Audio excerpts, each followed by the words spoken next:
Você já se estressou com o comercial da sua empresa? Pois é, o Fernando Barbosa também. A diferença é que ele é diretor comercial. E foi justamente dessas tensões que ele aprendeu as melhores lições sobre negócio, liderança e conexão entre as áreas. Nesse episódio, o Fernando revela que toda RH precisa saber antes de chamar o comercial de difícil.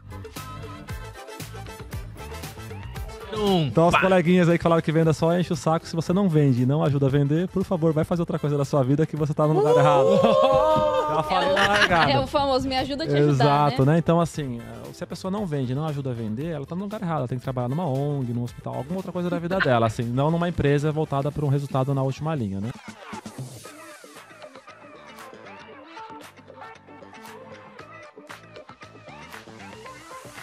Para ele, o comercial não é o vilão nem o herói. Ele é o termômetro do negócio. É quem sente primeiro o que está funcionando, o que o cliente quer, o que a estratégia precisa ajustar. E o que pode prejudicar esse feeling todo? A meta sem contexto que vira ruído. Bater meta ou chegar o mais próximo possível da meta é um pouco da nossa obrigação. A gente tá ali para isso, né? Mas o executivo comercial, o gerente de vendas, ele não tem que se preocupar só em bater uma meta ou superar um resultado. Ele tem que ter uma cabeça muito clara do potencial do mercado que ele atua, né? Que eu vendo X milhões por mês. Quanto que eu poderia vender? Qual que é o tamanho do mercado? Qual que é o tamanho da minha fatia da pizza, né? O Fernando provoca na medida. O maior desafio entre as áreas é linguagem. O comercial fala de resultado, o RH fala de pessoas. E os dois estão certos, mas eles não se entendem. Por isso, ele defende que não dá para falar de engajamento sem falar de resultado e o que o RH precisa aprender é usar a linguagem do negócio. Porque as áreas, elas não precisam se convencer, elas precisam se traduzir. O Felipe Ferretti, que hoje lidera a área de sucesso do cliente da Carreira Miller, nos acompanhou também nesse bate-papo. Ele é amigo do Fernando e teve também uma passagem pelo nosso time comercial. E aí ele deu o balanço ideal para a conversa. Além de acompanhar os episódios gravados por aqui, você também pode vir até a Casa da Carreira e se sentar num cantinho especial dos nossos bastidores e passar um dia muito gostoso com a gente. E ainda de quebra, aparecer nas gravações e conhecer os entrevistados. Para saber mais, clica no link da descrição. Fernando Barbosa, seja muito bem-vindo ao Quinto Dia Útil Podcast. Eu agradeço imensamente pelo convite. É um privilégio estar com vocês aqui. E bora lá, tô bem animado para o que vem pela frente. Bora. Eu te agradeço, Felipe. Fala na voz, para quem só estiver te ouvindo. Essa aqui é a voz do Consulta aqui, ó. Cadê? Sem remunereis. Nossa, Boa, se sem a pessoa remunereis é estiver com famoso. fone de ouvido... O Felipe, de vez em quando, ele faz umas coisas... De vez em quando ele acerta. Ele acerta e ele, mais uma vez, acertou, porque, pô, só de trazer o Fernando aqui bater papo, é que... Pra quem tá vendo, Pra quem tá vendo, dê a mão pro Fernando. o Felipe é basicamente um político de Indaiatuba sem ser político, porque ele sai por aqui, todo mundo fala, ô Felipe, e ele gosta, ele é comunicador, né? Você quer uma coisa que deixa o bichão aqui ô Felipe, ele, com licença, deixa eu dar A minha esposa fala que eu sou de leão, por isso que eu gosto disso, mas é mentira. O dia que o Robson mandou uma mensagem pra você pedindo indicação de alguma coisa, esse cara chegou aqui na carreira assim, ó, olha só, olha isso aqui, ó, Robson pedindo indicação. E o Marcão também. E o Marcão também. Aliás, Isso Barão, mostra confiança, né? Você já considerou a carreira política em Indaiatuba ou não? Não. Só Carreira Miller. Já chamaram, mas a carreira é só Miller chamaram? mesmo. Olha, Já. querendo assumir o papel de vocês aqui. Já café esse papo. Já me convidaram, mas carreira pra mim só Miller mesmo. Boa. Política não rola. Cara, isso é muito bom, né? Ó, você tá numa canequinha aí, você viu o que tá escrito na sua canequinha? Não. Fernando, dá uma lida aí. Acho que eu conto. Tá do outro lado? Já viu o que você pagou no último verão? Eu sei o que você pagou no último verão. A gente tem vários modelos. A gente tem vários modelos, ó. Essa aqui que eu tô é Você não é todo mundo. Você já ouviu muito dessa frase? Você não é todo mundo? Da minha mãe. É isso aí. Em que situações tua mãe mandava umas dessas? Cara, cresci ouvindo isso da minha mãe. Porque normalmente eu queria faltar ou não fazer alguma coisa, porque, sei lá, um dia que ninguém iria pra escola, né? E era normal falar, amanhã eu não vou porque ninguém vai. Mas você não é todo mundo. Você vai porque tem que ir e tal. Aliás, a minha mãe me moldou bastante, viu? Acho que muito do que eu sou hoje veio da minha base familiar, especialmente da minha mãe, porque meu pai sempre trabalhou bastante, mas a minha mãe sempre trouxe pra gente bons valores, bons princípios e muita disciplina, e ao mesmo tempo encorajava para que nós nos desenvolvêssemos e por aí vai. Que legal, cara. Então, tem um legado por cima dessa frase. Tem um legado. Você acha que o resultado que tem hoje tem muita influência disso? Total. Acho que a base familiar, os valores e princípios que foram cultivados em mim, nos meus irmãos, desde muito cedo, fazem toda a diferença. Você já contou isso pra sua mãe? Já contei. Talvez não tão abertamente quanto aqui pra vocês. Então agora olha pra Ela aquela vai câmera e assistir, fala. Obrigado, mãe. Obrigado, mãe. A gente fala melhor. Boa, Fer. Você é pai? Sou pai. Eu tenho 3 filhos. Sou casado com a Mayra, que é uma esposa maravilhosa. Ó, já ganhou 3 mais uma, tá? filhos? Se eu estiver assistindo na TV de casa esse Como? episódio. Aquela... Eu com um perguntando como. Olha, tem o Lucas de 7, o Bento de 4 anos e a Beatriz, que só tem 5 meses. Sou pai de uma bebezinha também. Lucas, Bento e Beatriz. Lucas, Bento e Beatriz. Cada um de um jeitinho, Legal. cada um com a sua característica. Mas são aí, eu diria que o grande combustível, a grande razão da minha vida. Ó, assim. ó o celular, ó o celular aqui, ó. Ah, também, igual o seu. É, igual o meu. Filha tem um também? É lá, papai, eu te amo. Aham. Então, 3 filhos aí. Sou bem, eu diria, acho que Deus tem sido muito generoso comigo, assim, pela família que Ele me deu, todos com saúde, filhos maravilhosos, carreira indo bem, então só tenho que agradecer mesmo. Legal. Bacana. Carreira indo bem. O que você faz da vida, cara? Bora lá, eu sou diretor comercial em uma multinacional francesa. Bora lá. Aqui é cheio de papo. Você vê que a gente fica só de papinho aqui, entendeu? O podcast é assim. Aí que eu falei, vamos falar de carreira e bora lá. Eu vim pra falar disso, não pra ficar de Mas é conversinha. Vai. executor, não é? A gente tá falando também de perfil. Né? Calma que ele vai contar. Mudou Conte. até o tom da Atrapalhei voz, no momento Mudou assim, crucial. tá. Agora conte, vai lá de novo. Vamos lá, então, como eu vinha dizendo, né, eu sou diretor comercial na Nortel, que faz parte do grupo multinacional francês chamado Sonepar. Esse grupo Sonepar é a maior empresa do mundo na área de distribuição de materiais elétricos B2B. É um grupo de mais de 44 mil colaboradores, 33 bilhões de euros de faturamento. Nós temos dezenas de empresas no mundo todo e no Brasil uma das empresas que a Sonepar tem é a Nortel, da qual eu sou um dos diretores comerciais. Então fica comigo o atendimento das principais capitais do país, são 15 filiais espalhadas a todo o Brasil, em todo o Brasil, aliás. E nessas filiais eu tenho mais ou menos 10 gerentes que cuidam desses negócios, uns 20 coordenadores e um time de mais ou menos 200 pessoas aí que eu tenho um prazer enorme de liderar. Legal. E essa linguagem de negócio toda aí, você só adquiriu quando você virou diretor ou você já tinha Conta que sua mãe, na verdade, sua mãe também te colocou nesse mercado. Porque você já deu uma resposta assim, barba, cabelo e bigode, né? Não, eu acho que veio com o tempo, assim, porque... Contando um pouco da minha trajetória, né? Já que você perguntou de onde veio isso, né? Eu, basicamente, cresci trabalhando, porque a minha mãe, ela teve, por muitos anos, uma loja de roupa aqui em Indaiatuba. E eu cresci lá com ela, uma loja chamada Só Modas, talvez vocês conheçam. Conhece? Então eu cresci lá trabalhando com ela, atrás do balcão atendendo clientes, mas assim, não foi um negócio, cara, vem aqui trabalhar. Eu cresci trabalhando, entendeu? Então saía da escola, tinha minhas atribuições meio período da tarde. E isso aos poucos, aliás, foi me moldando do ponto de vista de entender muitas coisas, os básicos de liderança, né? A minha mãe, por sinal, ela não tem uma formação acadêmica, ela parou os estudos muito cedo, por conta da vida que ela teve, enfim, infância mais sofrida, digamos assim. Só que ela tem umas habilidades de liderança muito fortes, de como lidar com pessoas, como ouvir, como influenciar, como lidar com objeção. Então, naquele ambiente da loja, eu fui sendo moldado, né? Só que em algum momento eu falei, cara, eu preciso sair daqui. Eu quero conhecer o mundo. Então, fui estudar engenharia. E anos depois, fui parar na Nortel. Fui fazer estágio antes disso, né? Depois a gente vai entrar nesse assunto, eu imagino. Mas onde eu quero chegar com tudo isso? Aquela escola que eu tive ali atrás do balcão da loja moldou muito meus valores e princípios do ponto de vista de como lidar com pessoas, como ouvir, como, de certa forma, dar um feedback, como lidar com objeções de clientes, que era o dia a dia, né? Então, isso foi meio que acontecendo naturalmente. E eu sempre tive muita curiosidade e interesse por aprender coisas novas. Isso foi se aprimorando em mim ao longo da minha vida, eu diria, Fer. Que legal. Seus pais ainda têm a loja? Minha mãe, ela se aposentou faz uns 2 anos. Hoje quem toca, eles eram irmãos que eram sócios, né? Então eles dividiram a sociedade. Então hoje a minha irmã, minha mãe, aliás, minha irmã, meu irmão e minha esposa tocam 2 das lojas que eles tinham. Eram 6 e 2 ficou com a minha família, digamos assim. Que ficou com o nome Só Modas Prime, que é a loja que eles tocam hoje. Eu lembro, ela tinha na Secap uma, tinha né? na Secap, na Sola, no centro, na Morada do Sol, do lado do Bradesco. Do lado do Bradesco. Onde trabalhava lá, trabalhei. Sinal, né? Eu perguntei se vocês têm a loja ainda, porque eu ia te perguntar, você colocaria os seus filhos para trabalhar nela, para ter essa mesma vivência que você teve? Boa pergunta, eu considero sim. Eu considero, e você fala que foi uma... eu considero fortemente isso. Inclusive, uma escola, né? Foi uma boa escola. Foi uma boa escola. É claro, né? A gente nunca só trabalhou, né? Então, tinha um trabalho com responsabilidade. A gente tinha que ir pro colégio, fazer as tarefas bonitinho e depois tinha responsabilidade na loja. Então, trabalhei de office boy, fiquei no caixa, virei vendedor, tudo que vocês podem imaginar.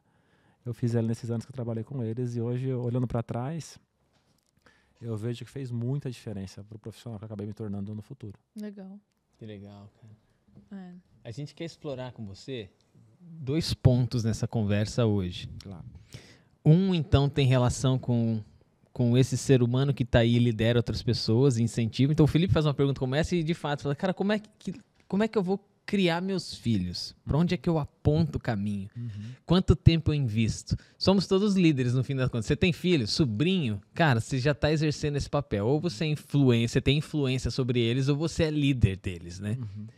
E o segundo, de fato, então, eu quero falar de liderança e vamos falar assim, fizemos ontem um focus group aqui com clientes. A gente traz clientes para esse lugar, os caras se divertem, tomam café, dá risada, mas chega aqui na hora a gente fala, como que eles interagem com a gente, com a vida dos caras. E uma das perguntas foi, quem te enche o saco? Desse jeito. Qual é o cargo dessa pessoa? E qual é o cargo dessa pessoa? E basicamente todos dizem, a área de vendas é essa área. É mesmo? Mas olha que legal. Que sacanagem. Mas olha que legal. Porque encher o saco é esse lance. Quem te dá trabalho? De que professor você lembra na escola? Você lembra dos que passaram a mão na cabeça? Ou você lembra dos que te botaram no segundo nível? Geralmente a gente lembra do segundo nível, né? É isso mesmo. Que é aquele cara que, te castigou ali, castigou no sentido de falar, você vai fazer trabalho, vai tomar nota baixa por causa disso, tá. É aquele cara que te cobra. Quem te cobra, cara?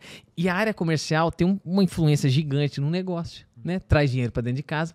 Tem mecanismos de recompensa que se diferenciam muito dos mecanismos tradicionais, teoricamente. Tem influência sobre isso. Porque eu garanto que você tem influência sobre isso, de falar assim, vai ter teto, isso aqui não vai ter teto, a gente quer explodir de vender, a gente quer crescer, a gente mapeia mercado. Então, tem uma linguagem de negócio que está muito conectado com recompensa, né? Então, se eu pudesse dizer hoje para você, dá uma aula pra gente, porque, de fato, se essa é, de fato, uma das áreas que mais...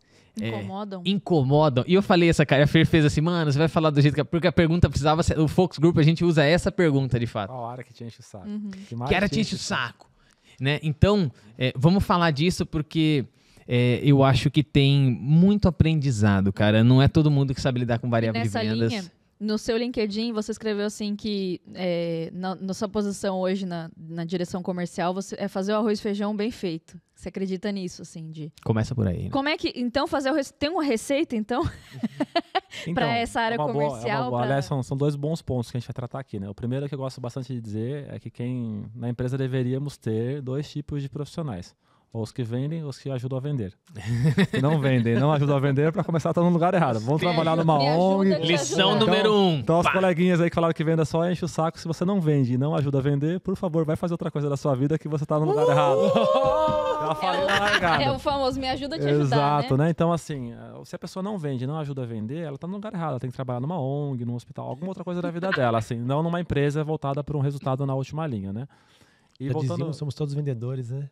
No final do dia é isso mesmo, Fê. Somos todos vendedores aí. E aí, voltando para o ponto da feira aqui, o que eu penso sobre o arroz com feijão bem feito, né? Eu acredito muito que os básicos, antes da gente transformar o mundo, trazendo inovação, eles têm que acontecer. O que é o básico no comercial, né? Que eu prezo bastante. Cara, é o arroz com feijão. Por exemplo, o vendedor, no meu caso, né? Que eu tenho, sei lá, 160 vendedores mais ou menos no meu time. Como eu falei, 10 gerentes que cuidam de alguns coordenadores também. Essa galera, eu falo muito com eles sobre como que a gente faz o básico com excelência. Responder uma cotação rápido, ser cordial no e-mail, entregar no prazo que a gente prometeu para o cliente, antecipar problemas, ou seja, antes da gente pensar em transformar o mundo, transformar o processo, vamos garantir que o básico esteja sendo feito com excelência. Então, para mim, essa deveria ser a ambição de qualquer gestor comercial ou qualquer gestor de qualquer área, garantir que o básico que aquela área se propõe a fazer, que no caso é vender com margem, atender bem o cliente, cuidar dos níveis de margem, garantir um resultado na última linha, aconteçam de maneira eficiente. Então é nesse ponto que eu destaquei ali o arroz com feijão bem feitinho. E depois eu volto no ponto do Emerson, né? Falando um pouco da parte de vendas, né? O grande lance para mim é entender, eu como diretor comercial, que bater meta ou crescer o faturamento, no final do dia não é mais que a minha obrigação, porque a gente está ali para isso. E faço um rápido parênteses no ponto que você falou que eu aprendi um tempo atrás, no começo da carreira, inclusive, com um grande amigo, o Júlio Gomes, que trabalha hoje numa outra empresa, mas trabalha comigo por muitos anos na Nortel. ele falava o seguinte, olha, ganha dinheiro quem traz dinheiro. Então, qual a área que traz dinheiro, né? É a área de vendas. E normalmente está faltando vendedores em todas as empresas. Só que nem todo mundo quer correr o risco ou quer lidar com a pressão da meta para bater, né? Do resultado para entregar. A minha esposa, por exemplo, a Mayra, ela é uma pessoa, a gente falava de perfis comportamentais ali fora, né? Ela é uma pessoa mais do perfil azul e verde, né? Ou seja, analítico estável. Cara, ela não lida bem com pressão. Ela não lida bem com meta para bater. Ela não lida bem com a pressão do fechamento. E tá tudo bem. Não tem certo ou errado. E como é que ela faz isso na loja? Na verdade, ela acaba cuidando mais dos bastidores, a parte de Instagram. Tá. A minha irmã, que tem uma veia mais comercial, tá mais à frente disso. Que é o time multidisciplinar. Que é o que a gente falava ali fora. Como que a gente pega cada pessoa de um time, né, com características e habilidades distintas e coloca... Que também tem aquele clichê, né?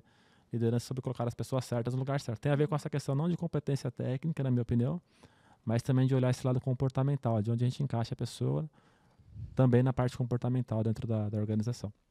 Não sei se eu respondi sua pergunta, acabei saindo um pouquinho ali. Na verdade, eu fiz uma contextualização e aí agora você já começou por ela, né? Porque antes da gente falar, então, de vendas, e vamos guardar isso para os momentos, para a segunda parte, vamos falar da primeira. Eu acho que... Você falou duas coisas muito interessantes, isso tem relação com o DNA do negócio. Nem toda empresa tem o DNA de vendas. Em que sentido? Todo mundo tem que vender, tem que fazer dinheiro. Mas é que tem empresa que é raiz de venda, é vendedora. Então, a empresa é uma empresa de distribuição gigante. Então, cara, a gente atende uma outra empresa nesse segmento também que eu acho fantástico. 100% da empresa tem variável. Então, todo mundo tem um piso mínimo dentro estabelecido e todo o restante do salário é pago em variável. Olha só. Cara, eu achei fantástico. O cara do RH, variável. O cara administrativo, lá do variável. O cara de manutenção, variável. Por quê? Porque isso aqui, ou você vende ou ajuda a vender, isso é DNA, meu. Os caras têm isso pregado na parede e dizem assim, só ganha dinheiro se a gente vender. Então, quando você está consertando o banheiro, fazendo a manutenção da pia, você está ajudando a vender. Quando você vai lá e pensa nos equipamentos do escritório ou na máquina que o cara vai utilizar, você tem que pensar em vender. Porque esse talento para o cara fazer o negócio, se o cara tá lento para fazer o pedido e vai botar IA, você vai contar isso pra gente, você tá ajudando a vender, porque você botar IA, você vai multiplicar a venda. Então, o que eu quero dizer é, esse DNA tá no negócio, mas é teu. Você vai carregar isso para onde for. Você acabou de dizer aqui. Foi uma provocação maneira. Como é que você lidera, então? Qual é o teu estilo baseado nisso? Porque existem meios e meios de se vender. Existem meios que são de tirar o couro e existem meios que não são assim. Né? Como você carrega isso para o negócio, como você equilibra. Aí eu queria agora te conhecer um pouco do DNA. Agora eu não sei o parênteses que você queria fazer. Porque quando eu ouço isso, eu penso... É muito fácil pensar assim, dia zero, empresa começando, só vou contratar pessoas com esse perfil. Mas a maioria das empresas já estão rodando e tal, e estão enxergando uma necessidade de ter essa mudança de pensamento, de mentalidade. Tipo assim, todo mundo precisa entender que todo mundo contribui para as vendas. Que sem venda não tem resultado. Sem resultado a gente não, né, não se mantém de pé. Como que a gente faz? Existe um jeito da gente fazer essa mudança de mentalidade? Como a gente faz isso? Eu tenho que mandar quem não pensa assim embora e contratar só quem pensa assim? Ou existe uma jornada para fazer essas pessoas se conscientizarem dessa cultura? Agora foi assim, né? Extrema total, mas é bem isso, assim, tem muita gente que pensa assim, ou é A ou B, né? Então, ou eu vou transformar tudo, eu mando todo mundo embora e contrato. É isso? Ou tem um meio do caminho, uma jornada para... Eu acredito bastante no potencial de uma jornada, tá bom? Então, eu acredito... Já volto no seu ponto, tá, Emerson? Fica à vontade. Mas de novo, roubou a minha cena. Furei. Não, mas bora lá. Você tá zoando, cara. Não, depois ele acerta, depois ele... Tá certo. Mas eu acredito muito no poder da jornada, né? Acho que a jornada transforma. E assim, eu acho muito difícil a pessoa da base querer transformar essa cultura. Eu acredito muito no poder da alta liderança, né? Então, os executivos, começando pelo primeiríssimo nível, ele tem que ter essa mentalidade, tem que chamar para uma conversa, tem que liderar pelo exemplo, para que isso se permeie na organização. Como é que a gente ouviu aquela vez? Passo a passo, né? Escada se lava de cima para baixo. Exatamente. É um bom ponto, essa eu não tinha ouvido. Escada se lava. Mas é mais ou menos isso, né? Então, se o CEO da organização não estiver alinhado com esse propósito de tornar a empresa cada vez mais ágil ou mais voltada para o cliente, as coisas não acontecem. E é curioso porque a Sonepar tem esse DNA forte de centricidade no cliente, então é um dos nossos pilares. E ontem, por sinal, coincidentemente, a gente participou de uma reunião com todas as lideranças a nível América Latina, né? Os gerentes sêniores para cima. E a pessoa que é o nosso CEO do território, que é o Yannick, um francês, uma pessoa que eu tenho uma admiração tremenda, foi inclusive meu gestor por algum tempo. Ele fez uma pergunta legal, falou, gente, quem aqui, falando de centricidade do cliente, quem aqui visitou um cliente na última semana? Cara, pouquíssimas pessoas tinham levantado a mão. Quem aqui visitou um cliente no último mês? Tão poucos quanto, entendeu?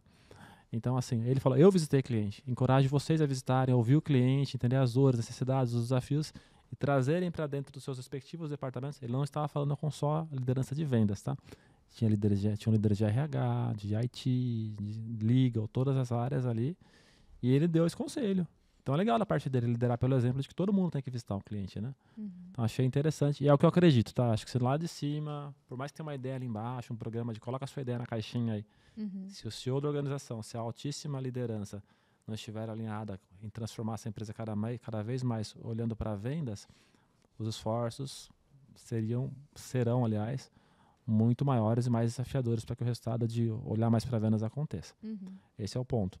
Voltando para a sua pergunta, na parte de estilo de liderança... Para mim você já começa a dizer, né? Tá aí um pedacinho do cara que te inspira pra caramba. Continue. Mas um dos pontos para mim é de uma liderança... Como que eu gosto de liderar? Partindo de uma liderança colaborativa e curiosa. Onde eu parto do princípio que eu não sei tudo, que eu tô ali como um líder que vai ouvir as pessoas, mas o último call é meu, entendeu? Então eu tenho isso muito combinado com o meu time. O último call, a decisão no final vai ser minha, mas eu vou ouvir e considerar as pessoas nos pontos de vista diferentes. E se precisa, eu reajusto o call, mudo a estratégia. Isso inclui não agradar todo mundo. Isso inclui não agradar todo mundo sempre, exatamente. Tenho vários exemplos, inclusive alguns voltados à comissão, que a gente pode explorar depois, que eu te comentei na última conversa né, que a gente teve. Nós vamos falar de comissão aqui, certeza. Qual que é o ponto para mim, assim, pensando em estilo de liderança, né? Eu gosto muito de usar metáforas com o meu time e faço isso toda hora. De vez em quando eu tenho que renovar as metáforas porque elas ficam cansadas. Já pegou algumas aqui, né? Porra, cara, de novo. Essa metáfora de novo, né? Mas uma que eu gosto de usar bastante é uma metáfora de que quando eu comecei a visitar clientes, sei lá, 10 anos atrás, eu não tinha o Waze, eu tinha um GPS da Garmin no meu carro. Cara, eu achava aquilo o máximo. Aliás, antes disso eu imprimia uma mapinha no Google, assim, sou bem antigo, né? Eu, quando eu tinha que fazer uma visita em São Paulo, por exemplo, imprimia uma mapinha no Google, torcia pra Marginal não estar interditada, porque se mudasse aquele trecho ali... Porque não tinha como, a gente que era do interior, eu pelo menos, tinha muita dificuldade de transitar em São Paulo ali. Eu também. Então eu sempre imprimi uma mapinha no Google, depois eu fiquei feliz da vida que eu comprei um GPS da Garmin, né? E colocava aquele GPS no meu carro toda vez que eu ia visitar um cliente em São Paulo. Qual que é o ponto do GPS, né? E todo GPS funciona assim. A primeira parte que um GPS avalia, você sabe qual que é? De onde você vai partir. Onde você está. Então o líder para mim tem que saber muito bem onde ele está. E a segunda parte é onde você quer chegar. Então, cara, eu tenho muito claro com a minha equipe onde eu quero chegar, quais são os objetivos para o ano, para o mês. Tem alguns meses que a gente precisa aumentar a boca do funil do ponto de vista de gerar mais negócio. Tem alguns meses que a gente precisa trabalhar melhor o hit rate ali embaixo, porque a gente não está convertendo bem. Tem meses que eu tenho que ajustar a margem e por aí vai, né? Então, o líder tem que ter essa visão clara de onde ele quer chegar. Só que qual que era o problema desse GPS que eu tinha no meu carro 10 anos atrás? Ele tinha uma dificuldade tremenda de ajustar a rota. Então, por exemplo, se eu chegasse em São Paulo e a marginal estivesse interditada, eu precisasse pegar a paralela, o que ele fazia? Ele falava, volte para a rota determinada. Ele não calculava uma nova, né? Cara, ele ficava pedindo para você voltar para uma rota errada. Isso era uma pena, porque eu estava vendo que queria dar errado, né? Então, onde eu quero chegar com isso? Que o líder, ele tem que usar o Waze. Ou seja, ele tem que saber onde ele está. Gostei disso. E onde ele quer chegar. Mas a rota tem que ser ajustada o tempo todo. E por que o Waze para mim dá tão certo? Porque ele se atualiza o tempo todo com algumas coisas. Primeiro, com a comunidade. Tá todo mundo interagindo com aquilo. Você dá feedback em tempo real, se o carro tá parado ainda, se existe um trânsito. Tem buraco. Você tem buraco, você tem radar, você tem polícia, tem tudo ali, né? E quem alimenta isso são as pessoas. Então, acho que o líder, ele tem essa missão de, tá bom, eu sei onde eu quero chegar, eu sei onde eu estou, mas eu preciso estar em constante contato com as pessoas para ouvir o que está acontecendo no caminho e, eventualmente, ajustar a rota. Legal isso. Então, assim que eu gosto, esse é um estilo de liderança que eu tenho. Eu uso, meu time que me conhece sabe que eu uso bastante essa metáfora, porque é como eu acredito que todo líder deveria liderar. E outra coisa que o Waze usa bastante, que eu acho que todo líder tem que se apoiar hoje em dia, não é só nos feedbacks das pessoas, ele se apoia nos dados.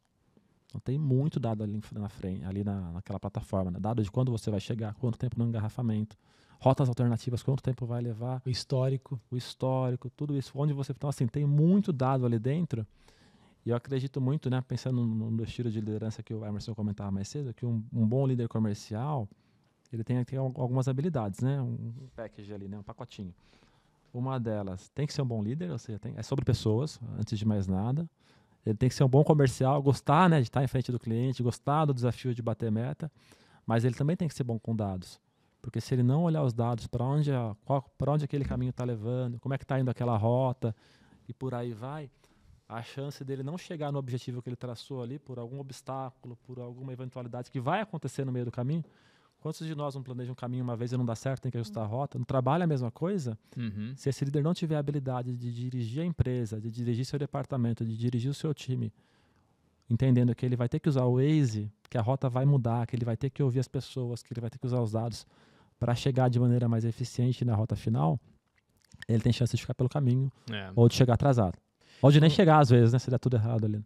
Você sabe, fazer um parênteses, né? Mas caminhada não é fácil, né? Mas o que eu ouço, às vezes, o modelo de gestão antigo é aquele assim, o trânsito, eu vou mudar o trânsito. Eu vou fazer esse negócio acontecer. Então eu vou fazer um carro sair da minha frente, porque eu vou. Ford era assim.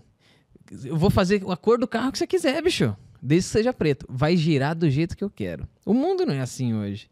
Sabe? E essa questão de utilizar dados, o marqueteiro, o comercial, e não é à toa que esses caras caminham juntos, eles vivem desse negócio.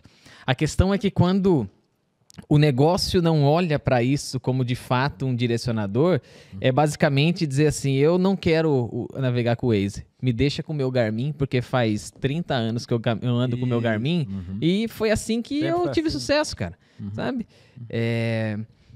Isso é um negócio muito, muito difícil, porque um pouco antes você disse do DNA, o DNA do teu fundador que chegou e falou assim, quem botou o pé na estrada e visitou o cliente essa semana? Ah, essa semana não teve? E no último mês? Também não? Estamos em perigo? O que está acontecendo? Entende? É sentir o mercado, é ver o trânsito que está acontecendo e adaptar de acordo com a condição. O Waze, ele tem muitos dados porque ele adapta. Nós vamos chegar no mesmo lugar. Só que se a gente não conseguir entender, e o adaptar não é questão de mudar meus valores. O Waze não muda o valor dele. O algoritmo, o código permanece o mesmo, só que o código está pronto para se virar, porque está interditado aqui. Então, nós vamos buscar uma nova rota. Você disse um ponto, né? Onde tudo começa? Começa onde eu estou. E para onde nós vamos? É para lá. E o que vai acontecer no meio do caminho? Vai acontecer muita coisa. Situações macroeconômicas, políticas, de fornecimento. Isso mesmo. É muito rico isso que você está falando. É muito rico. E eu acho que parece simples, mas a grande maioria das pessoas não estão programadas para entender dessa forma. Mas eu penso assim, vamos adaptar o... Eu sei que você quer falar, eu deixo já. Tô tranquila. A rota deixa você falar, tá existe foda. Ele vai, depois a gente vai deixar. Não, ele tem 30 perguntas aqui, eu tenho que deixar. Não, perde não, acho que tá legal. Qual que é o limite de adaptações nesse caminho, nessa rota? Existe um limite? Porque assim, pro time... Agora eu tô pensando assim, né? Beleza, essa lição é muito... Agora, do lado do time. Pô, temos que ir lá... Beleza, entendi que aqui não dá, vamos adaptar. Aí muda-se... Vamos adaptar de novo. Muda tudo de novo. Existe um limite para isso? Porque tem um músculo nosso que ele precisa de uma recompensa. Se a gente está adaptando demais, o que isso significa? E existe um limite também para isso? Boa pergunta. Eu acho que sim. Naturalmente existe um limite para isso. E para mim, um dos pontos de entender que limite é esse é, de novo, continuar em contato com os usuários do Waze, com as pessoas, né? Então, eventualmente, se você monta uma estratégia, começa a ajustar demais e começa a dar muito ruído e você começa a ouvir, tem que ajustar de novo, ou talvez trazer as pessoas para perto, né? Então, acho que sim, que tem um limite. Você sabe qual o ponto, Fernando, que eu acho? Eu diria que para mim, ao contrário, eu diria, mas não, eu entendi o que você disse. Não teria limite porque o alvo não mudou.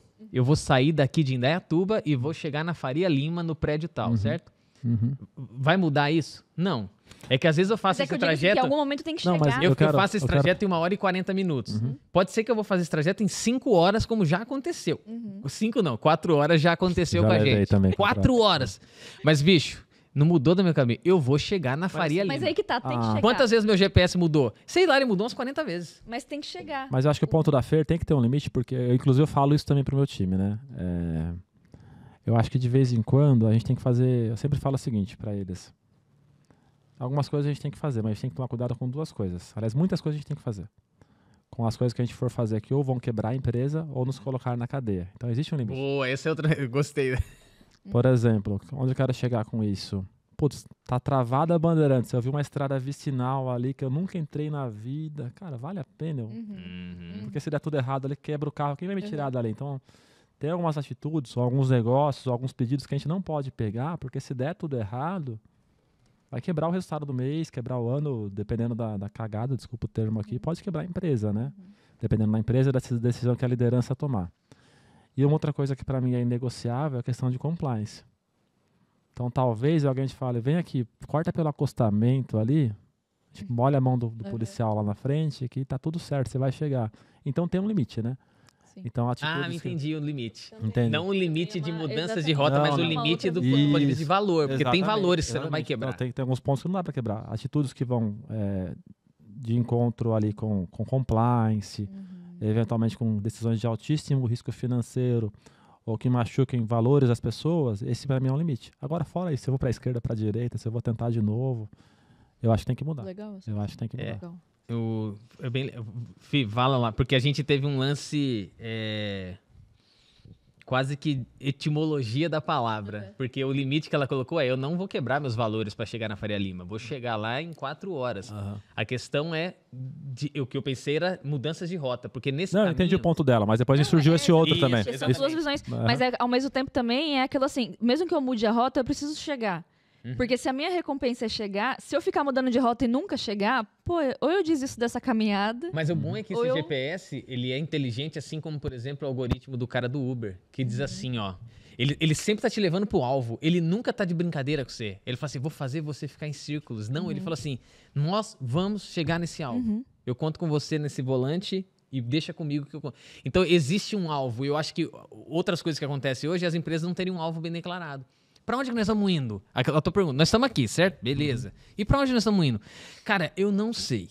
Mas vamos pegar a estrada. Pô, isso aí te irrita. Porque no meio do caminho, você começou 2, 3, você fala, pô, eu não sei pra onde eu tô indo. Né? E... Felipe, fale, porque senão a gente não... Não, tá legal. Logo o Waze já, inclusive, patrocina a gente aqui. Né? A gente tá falando de Waze aqui. Aliás, você é o Waze. O Waze ou o Maps? Waze. Agora eu vou falar o Waze também, pra aparecer que eu uso Maps. Dados. Não, porque eu uso o Maps mesmo. Eu uso o Maps? E você, É que eu uso o Maps também. É que eu vou te dizer, me irrita um pouquinho esse negócio da galera de toda hora usar os alertas ou não sei o quê. Tipo, eu entendo que é legal, mas eu prefiro o Maps, que ele é mais... Eu uso o Waze e não mudo. É boa também. Eu também uso. E aí fica aparecendo na tela... O Waze não muda. E fica aparecendo aquele lá assim, a polícia ainda está aqui, eu não consigo me... Eu fico toda... Tá aqui. Não tá aqui. Tipo, pra mim, nem viu, né? Nem viu, mas tá. Uma visão de comunidade interessante, porque o Waze acertou muito. É muito louco, né? Eu só sei ir pra São Paulo por causa do Waze. Eu uso muito. Eu uso muito esse lance da comunidade ali. Eu falo se tem carro parado, se não tem. Você é o cara que avisa. Pô, obrigado. Agradeço. Publicamente estou agradecendo. Mas no Waze tem os níveis de Waze, né? Você tem o Waze bebezinho, que é um bonequinho com uma chupetinha, que é o iniciante. Qual é a tua insígnia? O meu é um Waze com espadinha, já vai. Pô, moleque, é você que avisa, policial. Ele é o cara que avisa a gente. Aí é o cara que é o da quebrada, né? Policial à frente. Bom. Ele é o cara que nos ajuda. Eu uso bastante o Waze, cara. Ô, Fernando, deixa eu perguntar uma coisa pra você. Você tá falando bastante de liderança, né? E pra você ser esse líder que você é hoje, né? E que é um GPS humano aí, né? Para o seu time. Você teve algum líder ou mentor que te acompanhou para você ser essa pessoa que é hoje? E se sim, qual foi o principal ensinamento dele ou dela? Olha, é uma boa pergunta. E sim, eu tive vários líderes. Antes eu gostaria de dizer... Além da sua mãe, né? Claro, você falou no início. Assim, eu penso que eu tô numa jornada ainda, tá? De crescimento, de desenvolvimento. Eu tenho minhas limitações. 38.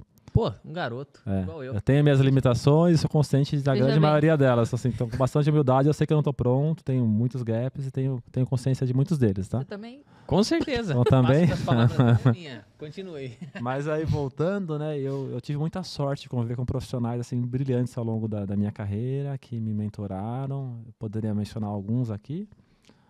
Um deles é uma pessoa aqui de Indaiatuba, que eu gosto bastante, que é o Maurício Carvalho. Não sei se vocês conhecem ele. Ele faz um trabalho bacana de mentoria com grandes empresas. E ele me ajudou bastante, porque eu tive um desafio que assim que eu saí da faculdade, eu fiz engenharia de produção, tá? Engenharia de produção mecânica. E vocês devem imaginar que, como um bom engenheiro, não aprendi nada de pessoas na faculdade. Então, sai de lá sem saber como é que você contrata alguém, como é que você dá feedback. Não aprendi nada disso. Eu sabia olhar uma planta industrial e entender quais eram os gargalos e como que a gente aumentava a eficiência, independente do tamanho. Mas como que eu faria uma entrevista, como é que eu delegaria uma tarefa, como é que eu daria um feedback para alguém. Putz, nada disso eu aprendi na faculdade, né? Então, Maurício Carvalho, ele foi a primeira pessoa a me pegar pela mão e falar, cara, eu vou te ajudar nessa jornada.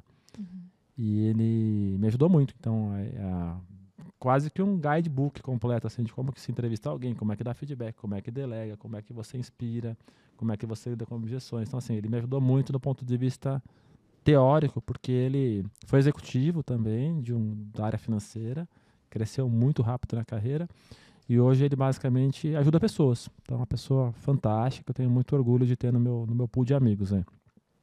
Mas tive também outros líderes no dia a dia, né? Além da minha mãe, que o Fê já comentou aqui. Eu tive alguns líderes na Bosch, quando eu trabalhei na divisão de home appliance deles. E alguns líderes que me deram feedbacks mais duros, né? Eu tinha um líder, que inclusive acabou virando meu amigo, hoje ele se aposentou já, que é o Carlos Reis, mora em Tupéva. E uma vez ele chegou para mim e falou, Fernando, cara, você é um cara tecnicamente bom, mas eu tenho medo de falar com você. Aí eu falei, por quê, Carlos? Que eu tava... A gente chamava ele de Reis. Eu falei, mas por que, Reis? Ele falou, cara, eu fico com medo de levar um esporro, meu. Porque você é tão seguro de si tecnicamente que você acaba sendo intransigente. Vou te dar uma dica, vai fazer um curso de oratória. Você precisa aprender a se comunicar melhor. Cara, te deu esse feedback. Pelo Na menos lata. aberto você era, né? Porque se você não fosse, nem isso você ia ouvir. Não, na lata, ele falou isso aí. Imagina o tanto de coragem que ele não precisou reunir, né? Se ele tinha medo Só de falar, imagina falar isso, né? Obviamente eu fiquei pé na hora. Falei, pô, esse cara não sabe o que tá falando, que oratória. Tô sempre... Mas aquilo caiu no meu coração e finalmente eu fiz um curso de oratória de 6 meses em Campinas. Todo sábado eu ia lá para Campinas, ficava meio período. Sabe o que era legal? Que eram situações de dinâmicas bem práticas, assim, cara. Imagina que você vai falar numa plenária, uma reunião, uma apresentação sobre você mesmo. Então, aquele lance de o corpo fala, de voz condizente com a fala, enfim. O Fih fez linguagem não verbal. Fiz na Vox. Vox for You? Ah, esse é de Indaiatuba, né? Indaiatuba. Esse chamava ICOH. Era uma... Esqueci, chamava Leda, o nome da mulher. Faz muitos anos isso, pessoal. Então faz mais de 15, 18 anos, sei lá. Mas eu fiz esse treinamento e me ajudou bastante. Foi um feedback que ele me deu, que me ajuda até hoje. Então, por exemplo, falar em público é uma coisa que, graças a Deus, eu tenho uma certa facilidade, porque um dia eu ouvi esse feedback. Tive um outro líder também, o Roberto Daniel, que é uma pessoa que mora em São Paulo, que ele já era um executivo também, que, cara, sempre me ajudou, sempre me deu os bons conselhos, livros para ler, dicas de quando eu preciso ligar para alguém tomar alguma decisão difícil, é uma pessoa que eu ligo. Além dos gestores que eu tive no trabalho, né? Então, tive vários gestores no trabalho que também, na própria Nortel, são 13 anos de casa, que me ajudaram e me desenvolveram bastante ao longo de todos esses anos aí. Legal. Muito bom. Gostei da pergunta do Felipe, hein? Você teve também líderes que te...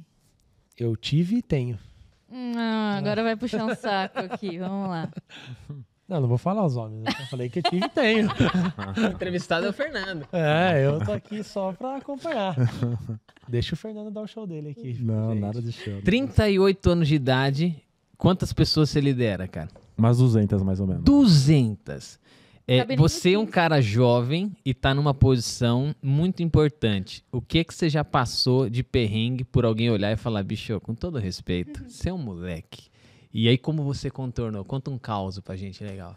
Cara, essa é uma situação muito curiosa, porque eu lembro que... Vou voltar um pouquinho no começo da minha carreira, tá? Uma das primeiras experiências de trabalho relevantes que eu tive foi de estágio na Bosch. E eu fui promovido muito rapidinho ali, com 1 ano e meio de estágio, para analista.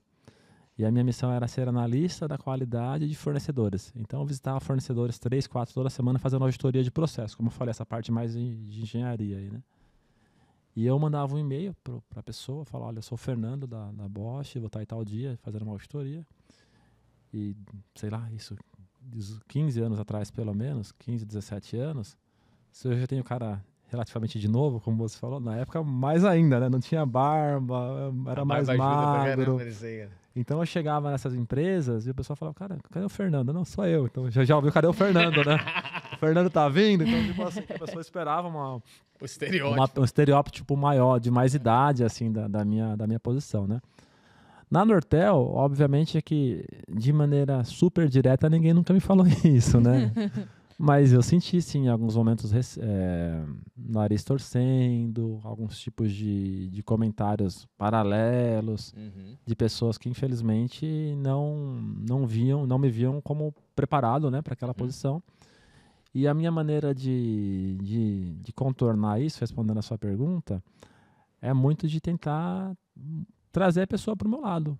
Não é de falar, não, cara, você está errado. Não. Como que eu faço isso? É ouvindo, é mostrando valor, é tentando ajudar. Numa liderança bastante colaborativa. É claro que nem todo mundo quer ser ajudado, né? Sim. E aí entra a parte de ter um pouquinho de sangue frio, entender até que ponto que você gasta energia com aquela pessoa e até que ponto não. Qual é o limite? Porque você é diretor comercial, né? O limite, você não pode passar muita mão na cabeça. Não, o limite para mim é a atitude, cara. A atitude. Eu negocio muita coisa com o meu time, tá? Negocio preço, negocio desconto, negocio margem, negocio aumento, negocio demissão, negocio férias. Mas uma coisa que eu não me predisponho a negociar com muita frequência é a atitude ruim. Ouvia lá o podcast do Marco Antônio que vocês fizeram, né? Ele falava muito sobre a atitude de jogar em equipe, né? E tem pessoas que não querem jogar na sua equipe e tá tudo certo. Essas pessoas não tem como. Até ela tentar, você tentar trazer pro jogo, mas se a pessoa não quiser, tiver uma atitude que mais contamina, mais joga para baixo do que de fato constrói, aí para mim não faz sentido. Mais soft skills mesmo. Exatamente. Tanto que eu tenho pessoas no meu time que basicamente eu sou mais novo talvez que a grande maioria deles do ponto de vista de idade, assim, e conheço muito menos do mercado, dos produtos do que a grande maioria deles. Então isso para mim tá tudo bem e eles sabem disso. Só que são pessoas que colaboram muito com o negócio, que trazem os pontos deles. Eu estou sempre disposto a ouvir e entender como que eu, enquanto líder, posso ajudar para que as coisas aconteçam. Para que a gente chegue mais rápido na onde eu setei lá no começo do Waze, né? Que a gente começou essa conversa aí. Só que tem pessoas que não querem, entendeu? Então, para mim, o limite é esse. A pessoa não tem uma atitude de que quer jogar no seu time, que está disposta a se desenvolver, a aprender e ajustar a rota, aí começa a não fazer sentido. Atitude de jogo. Quais é o ponto? Eu ia falar, você estava falando aí do seu time, do que você não negocia. Quais as competências que um vendedor seu e um vendedor do futuro deveriam ter? O que você acha? Cara, eu acho que a grande competência é a adaptabilidade. Eu acho que o vendedor do futuro é o cara que vai conseguir se adaptar, porque daqui 10 anos, o vendedor, o gerente, o diretor, vai ter mudado tanta coisa. O IA no negócio comercial vem para ficar. Empresas que não usam CRM vão ficar para trás. O CRM vai estar dentro da organização, com previsibilidade, com insights de negócio. Então, o cara que não tiver adaptabilidade é o cara que, na minha opinião, vai ficar para o caminho. E, para mim, é a habilidade que todo mundo deveria exercer aí, Fê, para continuar se destacando na carreira, né? Projeto de IA, você teve um legal, não sei se pode contar aqui, a gente estava nos bastidores. Posso comentar, sim. Conte. Posso comentar. Basicamente, até porque é essa questão, né? Fala da velocidade que vocês ganharam. Basicamente, a gente tem um desafio aqui que, como a gente atende, como eu falei, né? Muitas indústrias em todo o Brasil são 160 vendedores mais ou menos que eu tenho na equipe. Como que esses vendedores normalmente trabalham? Eles recebem uma cotação de um cliente, sei lá, 10, 20 itens. Como você falou, né? Você trabalhou na Starret, às vezes vem ali uma serra copa, uma serra fita, uma trena, um arco de serra. O cliente bota de qualquer jeito. E a missão do meu vendedor é achar dentro do meu RP o produto correto que demete com aquela especificação do que você está pedindo para a gente. E um vendedor bom, normalmente, bom que eu digo assim, do ponto de vista de número de cotações, ele chega a cotar 100 itens por dia, beleza? Ele tem que fazer outras coisas, ligar, negociar, tratar pedido, crédito. Ele não faz só isso. E o grande desafio é que para a gente continuar crescendo, ou cada vez mais eu coloco mais vendedores, ou eu melhoro esse processo. E a gente teve a sorte de trazer uma IA, a gente construiu do zero essa IA para a Nortel, onde um algoritmo pré-treinado, né? Porque o ChatGPT, não sei se todo mundo sabe, mas significa pré-treinado, aquele PT do final ali. A gente pré-treinou um algoritmo com muitos dados que nós tínhamos e hoje, basicamente, a gente consegue responder, sei lá, 800, 1000 itens em 1 minuto. Então, lembrem que eu falei, né? Um vendedor bom faz 100 num dia, esse IA já faz 800 a 1000 itens num minuto. Erra pra caramba, tá? É um projeto piloto que a gente vem tocando, por enquanto acerta 70% mais ou menos. Começou acertando 30%, hoje acerta 70%. A expectativa é que em algum momento chegue em 90%. E aí o vendedor do futuro, ele não vai precisar mais gastar tempo fazendo ele mesmo a cotação. Ele vai poder usar a IA para fazer esse trabalho operacional por ele, só que com isso ele vai precisar desenvolver outras habilidades mais consultivas, né? De ligar para o cliente, de se relacionar, entender a situação daquela empresa, os problemas que aquela empresa vem enfrentando, do que isso tem implicado no resultado e como que ele no final, né, o spin bonitinho, né? Como que ele no final entra com a necessidade daquilo que o cliente espera, né? Então é isso que eu penso, que o vendedor do futuro ele vai ter que se adaptar, porque o modo de fazer negócio, tanto dos clientes quanto das empresas como a nossa, né, que atendem esses clientes, vai mudar bastante. E esse vendedor vai ter que se adaptar a esse processo, essas transformações, e ser mais consultivo e cada vez menos transacional, porque o transacional, a tarefa repetitiva... Então, isso eu acho engraçado, porque para mim, na minha cabeça, todo vendedor deveria ser um vendedor consultivo. Toda venda deveria ser uma venda consultiva. Sabe por que eu penso isso? Porque uma vez eu sempre tinha comprado bicicleta... você vai, sei lá, na loja 100 e comprar uma bicicleta lá na loja 100. Aí a primeira vez que eu fui comprar uma bicicleta, numa loja de bicicleta, aqui em Indaiatuba, na Forfã. Ah, você é do lado do pezão ali. Do lado do pezão ali. E assim, você entra, você já fica, meu Deus. E aí o cara já vem e... Eu tava acostumada com uma venda transacional, que era assim, você quer um... Pois não. Eu quero uma bicicleta. Não, já. Não sei o quê. E aí eu fui pra uma venda consultiva, que o cara falou assim, antes dele me mostrar as bicicletas, dele me falar as cores que tem, ele começou a perguntar do meu estilo de vida, pra que eu ia usar. Mediu, tirou as medidas do meu corpo, falou, não sei o quê, e começou a me explicar. E foi outro universo. Quando ele me chegou pra falar o valor da bike, eu falei, pô, toma meu dinheiro... Tô aqui meu dinheiro, me dá minha bicicleta. Não deveria toda venda ser assim? Eu sei que tecnicamente a gente tem aspectos para diferenciar isso, sabe? Mas será que quando a gente começa a inverter essa lógica de pensamento, não fica melhor o que a gente entrega no... Na real, assim, eu não acredito muito nos extremos, que toda a venda deveria ser assim ou assado. Eu acho que a resposta depende daquilo que o cliente quer. Tem clientes muito esclarecidos que já sabem o que querem. Tem também. Então o cara já sabe a Serra Copa. Estou só falando bastante da Start aqui. É patrocinadora também. Porque o Eberson trabalhou lá, né? E é patrocinadora aqui do nosso podcast no dia de hoje. Vou ganhar um kit da Start no final, né? Kit Start, mas por quê? Às vezes o cara já sabe a referência do produto que ele quer, já sabe a quantidade, já sabe para que ele vai usar. É o profissional, ele já sabe o que ele quer. Entendeu? O prole. Então, para esse cara, o que ele precisa? Uma resposta rápida, um preço competitivo, uma entrega mais rápida ainda. Ponto, acabou. Então, não tem nada de consultivo nisso. Só que, por outro lado, o Emerson contou uma história engraçada, né? Que inclusive, ele trabalha aqui hoje porque um dia o dono, né? Que é o Robson. Esse aí. O Robson um dia falou, cara, eu preciso cortar um material aqui em casa. Ele, como trabalhava na Start, falou, mas pra que você vai cortar? Pra que isso? Ele foi consultivo. Porque ele ajudou o cliente numa descoberta que ele nem sabia onde iria chegar. Ganhou emprego. E ganhou emprego. Tá aqui hoje, tá? Sócios, quase CEO da empresa aqui. Ele corta as madeiras. Exatamente. Eu vi umas madeiras ali embaixo. Você corta. É coisa que o Robson esqueceu aí. Exatamente. Mas aí meu ponto é esse, Fê. Acho que depende, tá? Depende. Acho que são momentos e momentos. Acho que pro cara que já sabe o que quer, não tem nada que ser consultivo, responde rápido, tira da frente. Mas aquele cliente que não sabe o que quer, ou que eventualmente compra conosco, um exemplo, né? O cabo elétrico que a gente vende bastante, mas não está comprando eventualmente o inversor, o motor, que são produtos correlatos, o vendedor tem que ter essa pegada consultiva. Mas para que você vai usar esse cabo? Qual que é a aplicação? E com isso ele consegue fazer uma oferta mais consultiva. Então, por isso que eu falei que a resposta depende do quê? Do que o cliente precisa, do que qualquer necessidade. No fim, o foco é o cliente, né? Exatamente. E eu acho que o que eu pensaria do futuro também, e eu quero te ouvir, Fernanda, porque está muito mais na relação de mapear, de previsibilidade, mapeamento de mercado, do que se vai ser consultivo ou não, porque isso vai depender, mas vocês estão caminhando para um segmento que, o mundo vai botar tudo em nuvem, certo? Então, todo mundo está investindo dinheiro pra caramba em construir uma porrada de coisa. Quero data center aqui, ali e tal. previsibilidade, mapeamento de demanda. Opa, já entendemos o mercado. Como é que a gente faz? Agora o tipo de vendedor que vai atender isso, a conta, mas existe uma antecipação de negócio para saber se faz investimento ou não, né?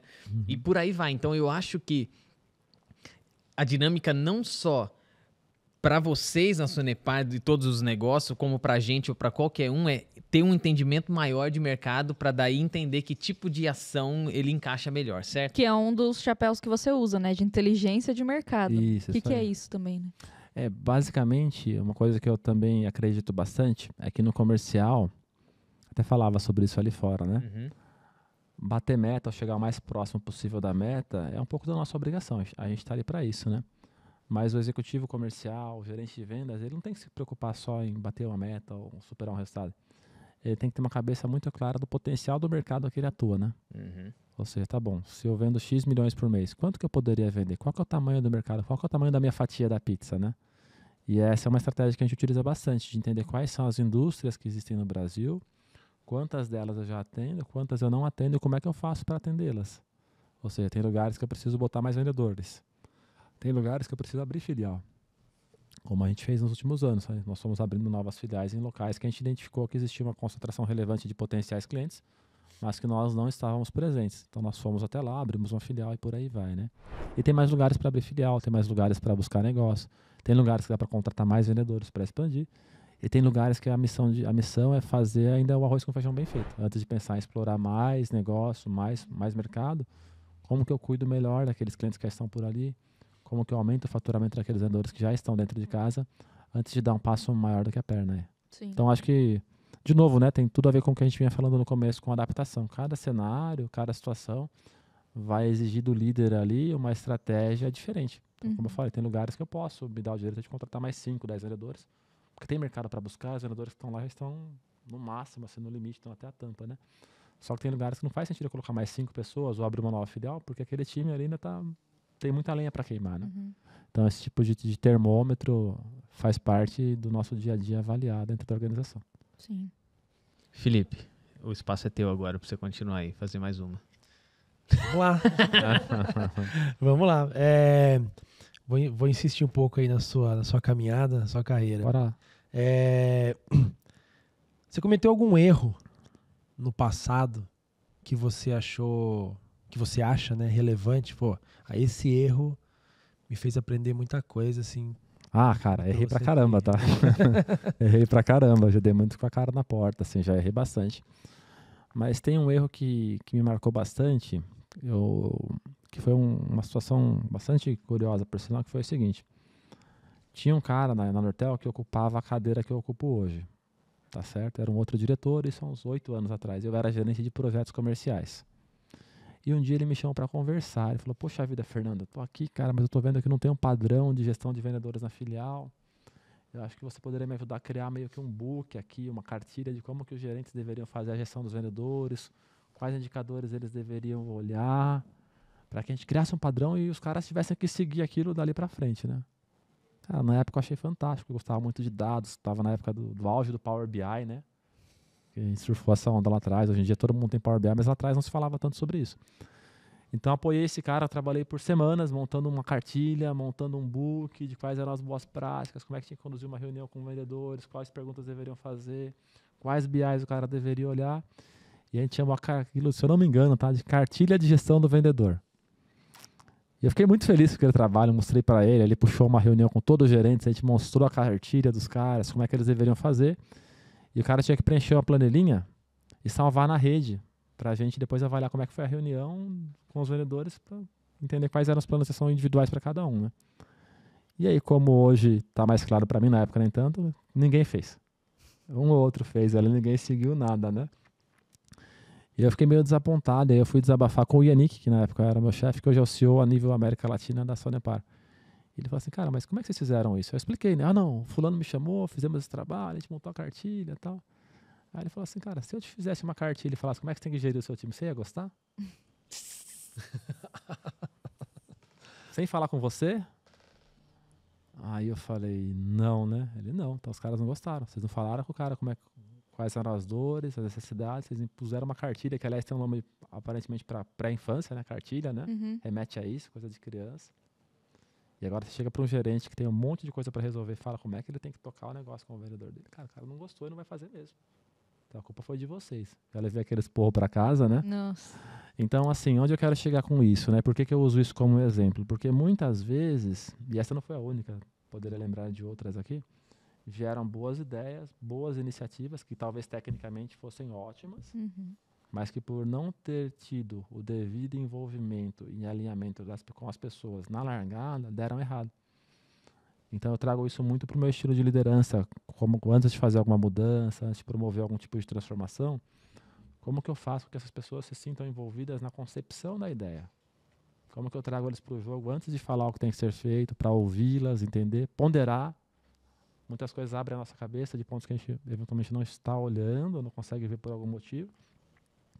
E acho que esse foi um aprendizado legal. De, cara, beleza, sua ideia foi boa, gostei da iniciativa, mas isso nunca vai dar certo porque você não ouviu as pessoas, você não envolveu eles no começo e você quis impor. Então, acho que um dos principais erros foi esse, de ter boas ideias e querer impor para as pessoas, porque tecnicamente eu tinha razão. Porque no mundo corporativo, eu percebo que cada vez menos para você liderar uma mudança tem a ver com a sua capacidade técnica, mas com a sua capacidade de influenciar, trazer as pessoas para o jogo e pilotar algum tipo de transformação como essa. Ou você acerta ou você aprende, né? Exato, acabei aprendendo. Bacana. Acabei aprendendo. E que bom que foi no começo, tá? Isso faz uns 9 anos pelo menos aí. E de lá pra cá mudou minha maneira de tocar projetos, de tocar iniciativas, não tem como, né? E é difícil, porque às vezes a mão coça, né? Você tem uma super ideia, quer fazer uma mudança, cara, mas se eu fizer e não alinhar, vai dar pau. Então eu prefiro gastar um pouquinho mais de tempo afiando o machado ali, né? Para depois, quando for cortar a árvore, estar mais preparada, fazer mais rápido. Porque muito é complicadinho. Não, é que ele falou de liderança, né? Que cada vez mais não é a parte técnica, né? E é muito difícil, né? É desafiador liderar esse time de vendas aí gigante? Qual que é o maior desafio? Cara, como que você chega lá e fala, gente, precisamos bater, como que você incentiva eles? Eu acho que eu tenho um privilégio muito grande de liderar meu time, são pessoas fantásticas, assim, que eu tenho muito orgulho mesmo do time. E eu me vejo como uma pessoa que está no campo. Então, eu sou o técnico que acaba olhando para esses caras, né? E, honestamente, eu não acho muito difícil. Pelo contrário, eu gosto do jogo, gosto de estar em campo com eles. E me desenvolvo, aprendo a cada dia. Gosto muito de estar na rua. Minha esposa nem tanto, a Mayra segura muito as pontas lá em casa, porque normalmente toda semana eu durmo pelo menos 1 ou 2 noites fora de casa, porque a gente tem filiais nas principais capitais do país, como eu comentei. E eu faço questão de estar na rua. Visitando o cliente, visitando os vendedores, falando e ouvindo as pessoas, entendendo as dores. E para mim, liderança tem muito a ver com isso, né? Com se fazer presente, ouvir. Eu falo muito com o meu time, cara. Você foi um dos que levantou a mão lá, né? Quando o seu chefe perguntou, né? Eu fui na hora. Na hora. Quem visitou o cliente na última semana? Porque era a mãozinha do Teams ali, a minha. Foi uma reunião online, né? Sangue no olho ou brilho no olho? Sangue no olho. Não dá pra esperar uma resposta diferente. Eu tava olhando sua cara. Não, mas assim, sangue no olho com um brilho. Com brilho também. Que pode ser do próprio sangue. Sangue fresco. Não, mas eu tenho brilho no olho também. Acho que o sangue no olho do ponto de vista de agressividade, querer fazer qualquer coisa aconteça, mas o brilho no olho por gostar do jogo. Eu gosto muito do jogo, gosto muito de estar em campo, gosto muito de estar na área comercial. Me dá prazer, assim, me dá muito prazer. Legal. Tem que fazer parte. Que eu me encontrei, assim, nessa área. Eu tava olhando aqui, não que a gente stalkeie muito, né, a pessoa que vem aqui pra ser entrevistada, mas assim, sem querer, assim, bater no olho aqui na sua trilha, só pensando aqui em Sonepar, né? Você entrou como engenheiro de qualidade, certo? Isso. Engenheiro de qualidade de fornecedores. Isso mesmo. E aí você já, no Y ali, você já optou pela sua carreira de gestão e coordenador e tal. Além dessa parte de você ter percebido logo cedo esse seu tino com pessoas, e agora eu tô supondo isso, e aí quero que você me diga como é que foi essa... como que foi essa mudança também para essa área de qualidade, operações, para o comercial? Pensando em alguém que, de repente, pensa numa trilha assim, pô, eu gostaria de sentar um dia numa cadeira de direção, na direção comercial, por exemplo, mas será que eu preciso ser vendedor também? Será que tem outros caminhos? E na sua trilha, eu acho que você teve por outros caminhos, você conseguiu chegar nessa posição. Como que foi nessa sua trajetória essa mudança e esse entendimento que a gestão faria sentido para você nessa caminhada? Olha, do princípio, né? Eu entrei de fato como engenheiro na Nortel. E para mim foi um lance curioso. Eu trabalhava numa outra empresa chamada Positron, que faz alarme, som automotivo. Acho que vocês devem conhecer, né? PST. PST, exatamente. Fica dentro da Unicamp ali. E eu lembro que eu recebi um convite para participar de um processo seletivo na Nortel. Olha que curioso, essa parte é legal comentar, né? E eles precisavam de um engenheiro de qualidade que viesse para iniciar um projeto olhando para qualidade e operações para uma divisão do mercado de energia eólica, que há 14, 15 anos atrás estava começando ainda no Brasil. E o que me atraiu nessa posição foi que essa pessoa iria para os Estados Unidos passar algum tempo lá, né? 2, 3 semanas, iria ter contato com esse pessoal dos Estados Unidos. E eu, vindo de família muito simples, nunca tinha viajado nem para o Paraguai, né? Então, quando eles falaram, cara, vem para cá que a gente vai te mandar para os Estados Unidos, eu falei, não precisa nem me pagar mais. Então, salário emocional puro. Então, eu adorei, né? Então, assim, eu fui para lá, conheci o pessoal dos Estados Unidos e trouxe um modelo de negócio quase que do zero para cá, que era um modelo de kits eólicos na época, que hoje a gente nem fornece mais. E, basicamente, uma das missões que eu tive foi de estruturar um time. Então, eu tive que contratar os inspetores de qualidade, os analistas bonitinhos para fazer a bola rolar no que me competia ali. E não foi que eu pedi para ser coordenador. Eu falei, cara, agora esse pessoal vai responder para você. Aí eu falei, beleza, traz aí. Então, e aí, nesse ponto que entrou o Maurício. Eu tive a felicidade de encontrar com ele numa aula de inglês. Ele também dava aula de inglês na época. Ele tinha acabado de voltar da Nova Zelândia. E eu falei do desafio, cara, eu posso te ajudar. Então, ele me acabou fazendo essa mentoria comigo por 2 anos, pelo menos. Ele me ajudando passo a passo. E como que eu deveria cuidar dessas pessoas, né? Mais tarde eu fui para uma área mais de projetos e eu comecei a interagir muito com o time comercial, chegando na sua pergunta agora. E antigamente eu olhava o pessoal do comercial e falava, cara, legal, mas acho que não é para mim não, né? Não me via como um cara estando no comercial. Só que eu sempre fui muito bom com pessoas, assim, modéstia à parte, né? Sempre foi gostava de me capacitar tecnicamente, fazia muitos cursos, treinamentos e por aí vai. Porque eu imaginava que ele me daria propriedade técnica para debater tecnicamente com qualquer pessoa. Então, sempre me esforcei muito para ser... Eu ia falar um palavrão aqui. Para ser bom tecnicamente. Para não falar o palavrão que vocês pensaram, né?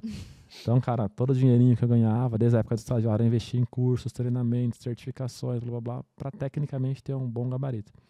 Só que, por outro lado, tinha esse DNA de pessoas que eu herdei lá da loja da minha mãe, como eu falei no começo aqui com vocês, né? E aí na Nortel, quando eu fui para essa área de projetos, eu comecei a ver o pessoal do comercial e falava, cara, acho legal o que esses caras fazem. Eles têm carro da empresa, eu não tenho. Eles viajam, eles ganham bônus e eu não, né? E aí eu me voluntariei para uma vaga de gerente de contas, de uma vertical que estava sendo criada na época. E o Bergamo, que inclusive hoje é meu par, na época foi meu chefe, ele me aceitou no time dele. E eu comecei a trilhar um caminho como gerente comercial, porque eu já era gerente de projetos. Mas me deram ali uma área pequena com 4 vendedores. Falaram, cara, se der tudo errado, esse cara não vai quebrar a empresa. Vamos mudar esse negócio para ele cuidar, para pelo menos ele parar de encher o saco.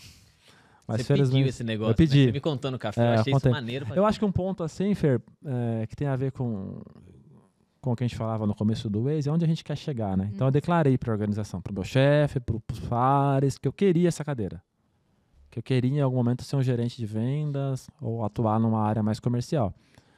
Então, acho que o primeiro ponto é esse, né? A pessoa que tem interesse em mudar de cadeira, ela tem que declarar. Porque ninguém tem obrigação na empresa de ler a mente de ninguém, né? E às vezes as pessoas ficam frustradas que contratam alguém de fora. Tô há tanto tempo esperando uma chance, nunca me deu. Mas, cara, você falou que você queria a chance? Você falou que você queria aquela vaga? Então, eu declarei na organização o meu interesse por essa vaga. Eu fui buscar conhecimento, então fui fazer cursos de negociação, de estratégias de vendas. Comecei a ler muito sobre isso, para me preparar para que se um dia aparecer, fui fazer cursos da parte tributária, que na época achava um saco, continuo achando. Mas era importante saber, porque o nosso negócio é muito tributário no Brasil, muito, por onde eu compro, por onde eu vendo, qual é o ICMS de entrada, ICMS de saída, se tem PIS, COFINS, como que eu destaco. Então, assim, eu fui aprender sobre isso, porque quando chegasse a hora de aparecer uma cadeira, eu estivesse minimamente preparado. Tá certo que eu iria aprender bastante, né? Mas eu tivesse pelo menos um pré-alicerce ali, uma base para poder assumir uma posição como essa. Então, para mim foi isso. Eu demonstrei interesse, declarei o interesse, busquei conhecimento e fui agraciado com aparecer uma oportunidade e estava preparado, aliás, para quando a hora chegou. Aí. Só um parênteses aí, quando você assumiu esse primeiro time aí, você chegou a fazer vendas. Sim, sim. Como que foi a sua primeira venda? Minha primeira venda foi para um cliente do setor eólico de um pedido de EPI de R$32 mil. Olha lá. Nunca esquece. Eu lembro até hoje. Primeira venda. Eu lembro até hoje. Eram calçados e segurança que a gente também fornece, então a gente tem um portfólio bem rico, né? Materiais elétricos, automação, EPIs, ferramentas, tudo para a indústria, né? E o meu primeiro pedido foi um pedido de R$32 mil para um cliente do segmento eólico. Feliz demais. Feliz demais, feliz demais. Lembro até hoje o valor do pedido, fiquei feliz demais. Depois vieram outros bem maiores, né? Mas foi muito legal. Que maneiro, cara. Eu também lembro da minha primeira. Pela carreira foi em 2014. A Nidec. Nidec é conhecida, fornece pra caramba. Tem uma nosso cliente, aqui. por sinal. Eles têm em Indaiatuba e eles estão em Santa Catarina também, Essa unidade aqui de Indaiatuba, cara. Visitei, e aí negociamos, eles... foi tão maneiro. Aí me mandou uma mensagem, cara, eu queria negociar contigo o valor. Eu tava com o Robson e o Marco no evento. Falei, cara, o que eu tenho pra negociar? Tipo assim, a gente tava formando essa área, né? Olhamos o projeto, você tem X% pra você negociar com o cara. Tá bom, ligamos, Fer. Na época tinha isso que... Meu Deus. Um telefonema fazia a diferença. Não esqueço, cara. Eu acho que ainda faz, o pessoal explora pouco, assim, mas ainda faz diferença. Fala de novo. Não, mas eu não tô no comercial. Ainda? Não. Ou você vende ou ajuda a vender. Porra. Ajuda a vender aqui, sem ligar. Existe ainda uma porcentagem de clientes que também não gostam de receber ligação. Eu Fernanda, ajudo a vender pra eles. Vamos em frente, tocando em frente. Aí, continuando. É muito interessante esse caso, que você não contou como um todo, mas quando você falou, qual é a carteira aí que, te traz menos? Quantos milhões era que você trouxe? Acho que é de 300 mil, você levou para 3 milhões em em dois anos e meio, mais ou menos. 2 anos e meio. Então, na teoria, eu gostei porque você falou assim, cara, vamos jogar com isso aqui? E é o seguinte, se não der em nada, não deu em nada, no teu jeito, quebra a empresa ou coloca na cadeia? Não. É que nem o Palmeiras jogando com a LDU. O Palmeiras não tinha nada. A LDU sentou em cima do 3-0 e falou assim, cara, 3-0. Cara, pra você que tá correndo de trás, a diferença é muito maneira, né? Bom, 2 anos depois você entrega 3 milhões de reais pro negócio e alguém disse, vamos soltar mais alguma coisa na mão desse cara, pô? É mais ou menos isso. Se o cara faz um negócio desse acontecer, eu acho que é fiel no pouco, fiel no muito, né? Isso não é um verso pelo verso, né? Mas eu acho que é a maneira como a gente tem condição de tratar algo que é pequeno e que teoricamente é insignificante, e a gente também, diante de grandes coisas, vai fazer coisas maravilhosas, né? Foi bem isso, Emerson. Então, basicamente, eu assumi uma área lá de 4 pessoas, era gerente de 4 vendedores ali, que juntos não faturavam 300, 400 mil reais por mês. Mas eu existia ali, eu tinha mapeado como era de projetos comerciais, eu sabia o potencial do mercado. Então, eu mostrei o potencial e falei na época pro Bergamo, que foi meu chefe, e pro Yannick, que era o CEO da organização, falei, olha, tem esse mercado que não tem ninguém olhando, me coloquem lá para tocar. Se der tudo errado, não vai fazer falta, né? E aí eles falaram, tá bom, vai, pra você. Talvez fosse assim, cala a boquinha, como a gente fala, né? Vai lá tocar isso aí, né? E graças a Deus deu muito certo, então consegui fechar bons contratos com os principais players desse segmento de energia, óleo e gás. A equipe que era de 4 pessoas virou 12 depois de algum tempo.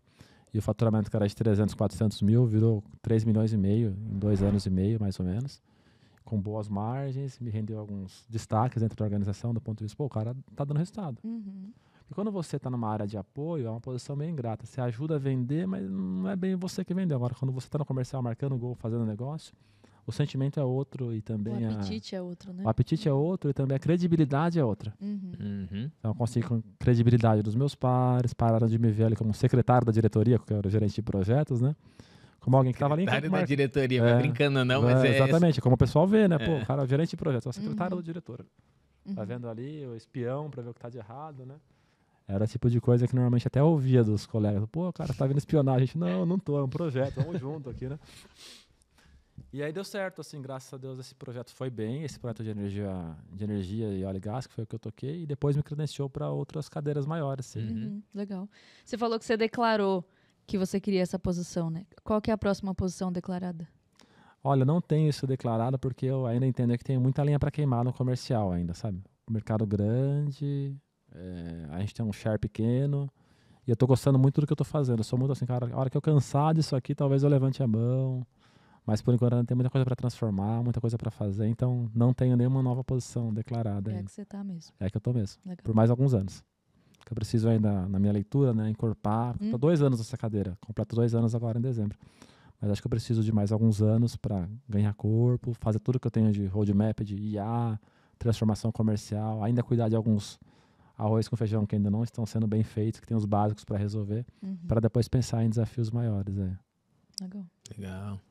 Felipe, do ponto de vista bloco 1, de aspectos de liderança e quem está por trás do Fernando, né, construindo, é a última chamada. Você tem aí mais um pedido? Sabe o bar, quando bate 1h30 da manhã, 2, assim?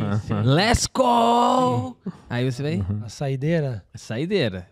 Tem uma saideira ou já podemos partir para a parte 2? Não, acho que...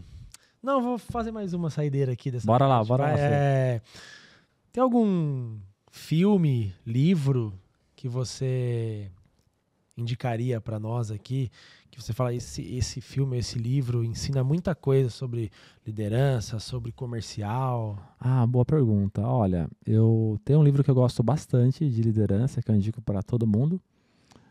Eu lembro o nome em inglês, são The 5 Functions of a Team, Dysfunctions of a Team. Eu acho que... Vou procurar. Depois você procura em português. Acho que é do Patrick Lencioni. É um livro que ele fala muito sobre as... lembrei o nome em português. Os 5 desafios da equipe. 5 desafios da equipe. Em inglês são as disfunções da equipe, mas os 5 desafios da equipe. Ele fala muito sobre quais são normalmente os 5 desafios mais comuns que as equipes enfrentam, né? E ele coloca isso numa pirâmide, conta uma fábula. É muito legal. Então, dos livros de liderança que eu já li, é o que eu mais indico, tá bom? Vou pôr também aqui no... E aí de filme, tem um filme bastante legal, na minha leitura, assim, que eu gosto bastante. É um pouquinho mais antigo, aquele filme do Brad Pitt, do O Homem que Mudou o Jogo, se eu não me engano. Sim. Cara, aquele filme pra mim é fantástico, tem muito a ver com o Waze, né? E o cara usar os dados, sim, total. Pra mudar o jogo. Então, assim, é um filme que eu gosto bastante de indicar.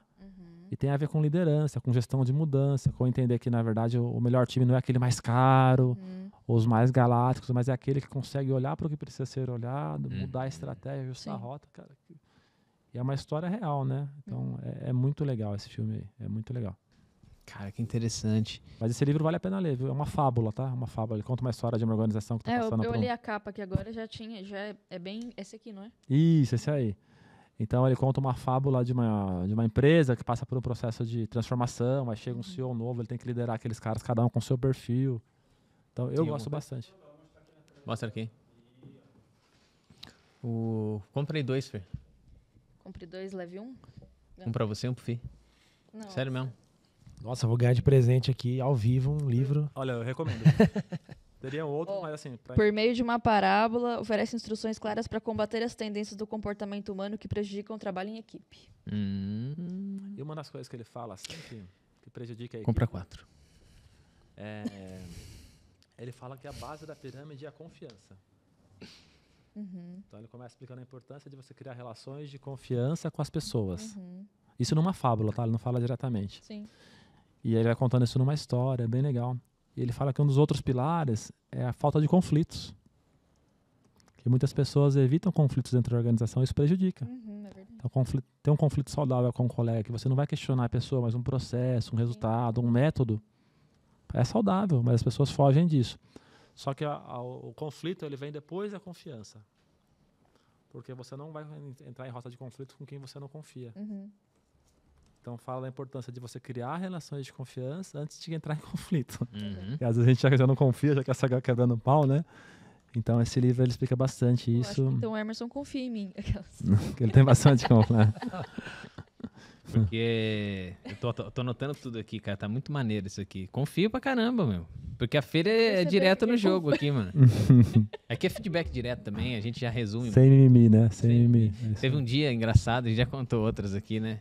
A gente estava gravando na feira, então a gente ia ter que fazer umas 30 entrevistas como essa. Então, não com esse tempo que a gente tem à vontade e tal. E começava o tempo, aí o pessoal de produção, Taveira com o time, falava assim, escapou, tal, não sei o quê. E cara, eu rabo de olho aqui, eu tava vendo, eu tava por dentro da situação, mas o papo tava gostoso. Eu falei, calma, sabe, vamos dar aquela contornada. E vinha a feira e dava um chute na minha perna, assim. Um chute, era Lembrete amigável. Lembrete, pô. Lembrete amigável. Veio 1, veio 2, Veio 3. Acabou a gravação, o convidado saiu. Eu falei, pô, mano, dá pra parar de chutar minha perna, meu? Não sei o quê. Você acha que eu não tô vendo o tempo? Então, beleza. Não é pra chutar, ninguém avisa mais aqui, acabou, beleza? Toca aí então, não sei o quê. Vai cuidar sozinho. Nossa. Ele fala assim, pô. Aí a galera toda assim me olhando, tipo... É assim mesmo que vocês se viram? É assim, pô. Vamos resolver logo, né? Então, é óbvio que não. Tô brincando, brincadeiras à parte, mas eu acho que tem limites pra certas coisas, mas eu... Não chutem o chefe de vocês. Não chutem o chefe de vocês, porque se não tiver uma relação de confiança, muito provavelmente... Vai dar ruim, né? Vai dar ruim. Assédio... Os ensinamentos do episódio. Não chute o seu chefe. Não chute o seu chefe. Don't kick your boss. É um livro bom de... Anota, mais um. Don't kick your boss. Tipo Eu e a Fê temos uma missão de escrever um livro. Outro dia, assim, ó, 2 minutos de conversa. O que você tá falando aqui... Desculpa, Fê. Desculpa. Não, que 2 minutos de conversa lá fora, ele a gente acabou já de me chutar aqui, gente. Olha o livro desse episódio. Cara, você tem que escrever um livro. Mas olha, o teu episódio vai se transformando numa parada assim, tá vendo? Ó? Vários bullets, cara, que estão acontecendo durante essa conversa. Agora eu vou te dizer, ele também tem uma veia comercial, tá? Então isso é que ele vai te vender. Vai me vender depois? Vai vender o próprio livro? É tipo, vende essa caneta, né? Com certeza. O Lobo de Wall Street, é isso. Você não sabia que ele tava fazendo as anotações, você nem se lembra mais tudo que você falou. Aí agora ele criou a necessidade. Entendeu? Você pode comprar o que você falou. Aliás, o Lobo de Wall Street é um bom filme, exceto pela parte não compliance ali, que ele enrola um monte de gente, né? Mas a parte ali de persuasão, putz, é fantástico, né? Legal. Vai tá filme. Vai tá filme. E vamos falar então de Lobo de Wall Street. Só que agora é o Lobo de Wall Street na versão Fernando. Eita, pega. Tem aquelas coisas. Vendeu muito. Falando do café, vendeu muito. Uhum. Como é que você monta a tua estratégia de recompensas, cara? Vamos falar agora de um aspecto amplo, depois a gente afunila em modelos que você tem, se tem gatilhos, limites, porque o público de remuneração se interessa muito por esse tema. E lembra que a gente começou? Quem é que é o problema? Comercial. Uhum. Então... Vamos sair desse episódio no final para alguém que acha que é problema como, cara, eu ajudo a vender, então não posso tratar como problema, né? Bora mudar esse panorama aí. Mudar esse panorama aí. Olha, basicamente, eu diria que eu tenho muita sorte de trabalhar numa empresa que me dá a liberdade para co-criar as coisas, entendeu? Uhum. Então, por exemplo, o modelo de remuneração que nós temos não é engessado, a gente tem liberdade para co-criar, né? O que eu costumo dizer, e é o que eu acredito também, que a gente tem que fazer meio que o walk the talk, né? A gente tem que caminhar de acordo com aquilo que a gente fala, entendeu? Onde eu quero chegar com isso? Se eu falo pro meu time que é importante vender com margem, eu não posso pagar pouco pro cara que vende com margem melhor do que os demais. Uhum. Então a gente tem alguns gatilhos de conseguir, pensando na remuneração da maior parcela que nós temos, que é um dos vendedores internos. Existe quando eu assumi a área, só voltando, né? 2 anos atrás, quando eu assumi a área comercial, nós tínhamos um desafio que eu precisava aumentar um pouco a margem, alguns pontos, diminuir um pouco o custo e crescer o faturamento. Só que a tabela de comissão que nós tínhamos vigente, ela era uma tabela de comissão que pagava uma comissão relativamente ok para quem vendia com margem baixa e uma comissão um pouco mais ok para quem vendia com margem alta. Ou seja, não existia uma correlação de incentivo para o cara buscar aquela margem que seria ideal para o meu negócio, né? Uhum. Porque eu acho que o executivo tem que ter essa cabeça de entender, tá bom, qual que é a margem, o volume que vai me trazer o resultado na última linha. A gente é muito cobrado por isso, né? Sim. Na Nortel é como se eu tivesse sob a minha gestão uma mini Nortel. Eu sou responsável pelos custos diretos e indiretos, eu respondo pelo que sobrou no EBIT na última linha ali, né? E eu cheguei numa conclusão que eu precisaria aumentar um pouco a margem para que na última linha eu entregasse o resultado que a organização esperava. Só que quando eu fui mergulhar na tabela de comissão, os vendedores deveriam subir alguns pontinhos, né, alguns degraus na escala de margem. Só que o benefício que ele tinha para mudar do ponto A para o ponto B era muito baixo. Não compensaria, talvez. E ele não compensaria o cara aumentar alguns pontos e no bolso dele não ia mexer em nada. E para ele no ponto A, que para mim era ruim, na onde eles estavam vendendo, não dava resultado, eu já pagava uma comissão relativamente boa para ele. Uhum. Então o que eu fiz ali, né? Eu basicamente chamei a minha área de remuneração, chamei o meu par, que é o Rubens, que é o nosso controller lá, o diretor financeiro da empresa, e falei, cara, precisamos mudar esse jogo. Então a minha recomendação é mudar essa tabela. Como é que a gente faz isso? Para esse pessoal que está vendendo com margem baixa, eu não vou pagar mais nada. Eu vou tirar a comissão. Mas se o pessoal que mudar a comissão de A para B... Quer dizer, o cara para sair do zero já teria que dar um passo interessante. Só que em vez de eu pagar, sei lá, X, eu comecei a pagar X com 50% a mais pro cara que jogasse o jogo na margem boa. Ficou claro ou não? Ficou. Então, por exemplo, vou falar um pouco, não são esses os números, tá? Mas vou usar números fake para fazer uma analogia. Não é isso, tá, pessoal? Mas uma analogia. Supondo que com margem baixa nós pagássemos 5% de comissão. Longe de ser isso, tá bom? Mas na margem ideal eu pagava 10. Ou melhor, eu pagava 8 só, desculpa. 5 para 8. Só que era uma escala muito grande para chegar no 8. O que eu fiz? Eu falei, cara, nessa margem que eu pago 5 hoje, eu não pago mais nada. Só que esse pessoal que está aqui na margem ideal, que hoje ganha 8, vai começar a ganhar 12. Então, eu aumentei o ganho aqui. Ou seja, eu vou bonificar, vou valorizar, eu vou premiar o benefício. Que de fato é alvo, né? Porque é alvo, mas o que não é alvo, eu não pago mais nada. Porque se eu vou pagar muito pouquinho. Se alguém vender perto disso aqui, muito, muito pouco. Se o vendedor insistir em querer ficar aqui, beleza, ele fica. Só que ele não vai ganhar dinheiro. Agora, se os vendedores que jogarem dentro da minha estratégia, que é de fazer essa área se tornar uma área rentável e na última linha trazer um EBIT, né, um lucro para a empresa, esses caras eu vou pagar mais. Tá, deixa eu dar um passo atrás então para entender a formulação de preço. Você tem uma área provavelmente que faz isso, Sim. te dá o preço na mão e você vai ter que jogar com ele. Então, isso. do ponto de vista de custo, está no seu controle, preço do produto não, e margem, na teoria, também não do que você tem no produto. O que você pode calibrar na verdade, é com a sua área. assim, lá na nossa empresa, o vendedor ele recebe uma recomendação de preço. Tá, entendi. Mas ele tem autonomia para dar desconto. Que também provavelmente deve ter o seu limite. E alguns vendedores davam muito desconto e com isso ganhava alguma coisinha de comissão. Entendeu? Que era aquilo que eu falei que era o ponto A, que é o não ok. Não estava legal pra gente. Só que no ponto ideal, que era onde ele deveria jogar, a diferença de comissão para onde estava ruim, para onde ele deveria estar, era muito pequenininha. Então o cara preferia entrar lá no mínimo, lá que ele podia. Para garantir a venda, fazer o trabalho e ir embora. Que para ele ia ganhar alguma coisa no final do mês. Também, dá desconto. Só que para a gente ia ser um problema, porque eu ia vender muito, não ia me pagar, ou não ia trazer o lucro esperado. Então por isso que nós fizemos essa mudança. Então essa é a parte boa de trabalhar na empresa que eu trabalho. Eu sei que talvez algumas empresas teriam que passar pela matriz lá fora, aqui não. Aqui, como eu sou responsável por uma mini Nortel dentro da Nortel, eu tenho essa liberdade de costurar as mudanças. Então, obviamente que eu alinhei com o meu CEO na época, que era o Marcos Rocha, ele super apoiou. Eu fiz essa mudança e comecei a pagar bem melhor para quem vendia com margem boa. Com isso, eu fiz quase que um êxodo, né? Aquela população que vendia com margem menor, a grande maioria migrou para margem maior. Aí você fala, então você perdeu venda? Graças a Deus, não. Porque a gente criou alguns gatilhos de recompensa também para os caras que chegassem num certo volume, algumas campanhas pontuais de vender alguns itens com uma margem menor. Então, no todo, graças a Deus, deu certo. E desde então é uma área que vem apresentando uma boa rentabilidade, coisa que nos últimos anos não acontecia. Então, deu certo para a gente essa estratégia, né? E aí eu volto também, se você me permitir, Emerson, num ponto de liderança, né?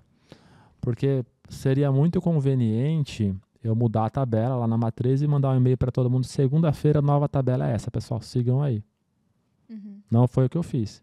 Eu antes... Isso é quase igual a cartilha lá. Igual a cartilha que deu errado. Então, quando eu comecei com essa ideia de mudar a tabela, eu chamei todos os meus gerentes, mostrei para um por um, ponderei algumas coisas que eles trouxeram, ajustei com eles individualmente, finalizei, fiz uma reunião só com os gerentes, falei, é isso que nós vamos comunicar, vocês estão de acordo? Nós estamos sim. Na semana seguinte eu fiz uma live, não pedi para ninguém fazer, tem coisa que você tem que fazer. Eu fiz uma live com todos os vendedores, mostrei onde a gente estava, qual que era o resultado da área, onde a gente precisava chegar, como que essa tabela vinha influenciando no resultado e onde a gente iria chegar com essa nova tabela. Mostrei qual que seria, mostrei as expectativas e graças a Deus deu certo. É a receita do Waze, né? É a receita do Waze. Para onde a gente está, onde a gente vai chegar. Mas eu mostrei muito didaticamente, onde a gente está, onde a gente queria chegar e por aí vai, né? E aqui, vou voltar no ponto que você falou de qual que é o limite, né? É um processo de gestão de mudança. Por quê? Porque por mais que eu tenha alinhado com todos os gerentes, acho que eu te contei essa história, foi no dia que a gente conversou. Teve um deles que gostou na minha frente, mas aí eu virou as costas e começou a falar mal de mim. Falou, porra, o Fernando tá louco, cara. Isso aí vai dar errado. Os vendedores vão pedir demissão. O mercado não trabalha assim. Porque, de novo, o novato querendo mudar tudo, né? No meu caso. Né? E aí, as paredes sempre têm ouvido no mundo corporativo, né? Então, pessoas que eram próximas a mim vieram me trazer que esse cara andava reclamando nos corredores. Mas eu falei, não é possível. Eu alinhei com ele, mostrei, ele falou, tá top, vai dar certo e tal. Então, assim, cara. E aí, filha da mãe. Jogando contra. Por quê? Porque ele tava com medo, tava inseguro. Mas ele não veio falar comigo. ele falou com os colegas e gerou um ambiente tóxico nos bastidores. Como que eu conduzi essa situação? Eu chamei esse cara um dia para almoçar, palmeirense, por sinal, palmeirense roxo. A gente conversou bastante sobre Palmeiras, almoço. Aí no final do almoço, e aí onde eu quero chegar com isso também é que de vez em quando o líder vai ter que tomar algumas decisões difíceis, assim, e ter conversas difíceis. Coisa que muita gente evita, né? As conversas difíceis fazem bem, tá? Pelo menos é o que eu acredito. Conflito, meu. É o conflito, né? Vem o conflito depois saudável. Aí depois que a gente almoçou, falamos do Palmeiras, falei, cara, tava boa a comida, tava ótimo, nunca tinha vindo aqui e tal, legal. Nesse caso, a conversa devia veio depois da comida. Exato, depois da comida. Também tem hora, você prepara o terreno, filho. Aí eu falei, meu cara, olha, eu não te chamei aqui só pra almoçar, preciso ter um papo reto com você. Ele travou assim, mas como assim? Eu falei, cara, eu preciso te fazer uma pergunta muito direta. Manda. Tamo junto ou não? Como assim? Não, tô te perguntando, você tá comigo, tamo fechado ou não tamo? Por que você tá perguntando isso? Cara, quero saber, você tá comigo no meu time, tamo jogando junto ou não estamos? Tamo junto, né? No termo mais chulo mesmo aí, né? E ele falou, não, tamo junto, pô, não sei o quê, por que você tá falando isso? Cara, que é o seguinte, tema tal, comissão, alinhei com você, falei com você X vezes, mostrei a tabela, te ouvi, ponderei, você falou que tava fechado, foi eu dar as costas, você começou a reclamar por aí? Mas quem que falou? Eu falei, cara, não interessa quem falou. Não foi uma, não foram duas pessoas. E pra mim, de coração, tanto faz o que você falou, cara. O que eu quero saber, olhando no olho do cara, é se daqui pra frente, quando você discordar de alguma coisa, você vai vir falar comigo ou você vai vir reclamar com os coleguinhas nos bastidores. Mandei esse papo com todas as letras pro cara. Nossa, entendeu? aí depois o cara mandou um eno, né? Pra acabar com a má digestão que deu. Aí, não foi o que eu quis dizer. Eu falei, cara, tá tudo bem. Dane-se o passado, mas eu quero falar de futuro. A gente está começando a trabalhar juntos agora, tem uma jornada inteira pela frente. E a minha pergunta é, daqui para frente, quando você tiver alguma coisa que você não concorde, alguma percepção diferente da minha, você vai falar comigo ou com os colegas? Com você. Então tá fechado. Vamos pedir um café? Quer sobremesa? Acabou o almoço, né? Mas o meu ponto foi esse. Dali pra frente, eu tive zero problema com esse cara do ponto de vista de atitude, tá? Então ele nunca mais jogou contra. Mas talvez se eu não tivesse feito isso na largada, eu teria deixado o monstrinho crescer, entendeu? E tá tudo certo o cara não concordar comigo, como eu não concordo com muita gente. Mas eu não saio falando nos corredores. Pelo contrário, tem que sentar frente a frente, olho no olho e colocar a bola no chão, né? Porque senão vira um monstrinho aí. Qual foi a maior comissão que um vendedor já recebeu, assim, se você puder dizer? Cara, 2 dígitos alto. 2 dígitos alto. Então, vamos fazer uma correlação aqui. Se são 2 dígitos altos, a média não é de 2 dígitos. Não, a média é de 1 dígito. Mais ou menos. Dígito. É isso aí. Nessa soma dos dois, né? É, a média é de 1 dígito. O que gerou... Porque isso não é um negócio que você ganha e fica quieto. Você não pode, né? Eu acho que não existe isso, né? Você entende? Quando você ganha um negócio muito maneiro, qual é o próximo passo? Pra ficar mais gostoso, você tem que contar, Paulo. Não, e eu faço questão de contar. Pô! Eu faço questão de contar. Qual foi a sensação gerada? Não, assim, tem vários casos, né? Esse ano teve um caso bem legal em Campinas, de uma vendedora que eu tenho uma admiração tremenda, Natália, ela se chama. Ela fez um trabalho belíssimo em um cliente do segmento de Datacom. E ela pegou o maior pedido do ano da Nortel, assim. E ela ganhou uma comissão de 2 dígitos alto. Arrebentou. Aquele mês ali foi recorde de faturamento na nossa área. E toda filial que eu vou, eu uso ela como exemplo, porque ela fez um bom trabalho de amarrar engenharia, compras e tal, e ela ganhou uma comissão muito boa. Realizou alguns sonhos pessoais dela, de carro, enfim, outras coisas aí. E pra mim tá tudo bem. Então acho assim, cara, um mérito dela, pedido dela, e ela tem que ganhar dinheiro mesmo, entendeu? Mas foi uma comissão boa. Não vou abrir o número na íntegra, mas 2 dígitos bem altos. Como assim. o time recebe isso? Isso dá gás, isso dá... Porque eu acho que tem que ter um misto. Como um jogador de futebol, eu preciso sentir um pouco de, cara, queria ter sido eu. Mas eu tenho que saber ressignificar isso de um jeito e falar, meu, vou correr atrás dessa parada. Porque eu não posso transformar isso só numa inveja e ficar, tipo, pá, não sei o que, reclamando. Porque existe 2 jeitos de você impulsionar, sabe? É o Mbappé... quando chega num Real, é um Endrick, entende? Como é que você lida com 2 caras que teoricamente, mas você fala, pô, como que o limite da competição, da colaboração. Um time 100% que colabora 100%, talvez ele não tenha um tino comercial. Esse é um ponto bom. Né? Limite entre colaboração e competição. Como é que é isso?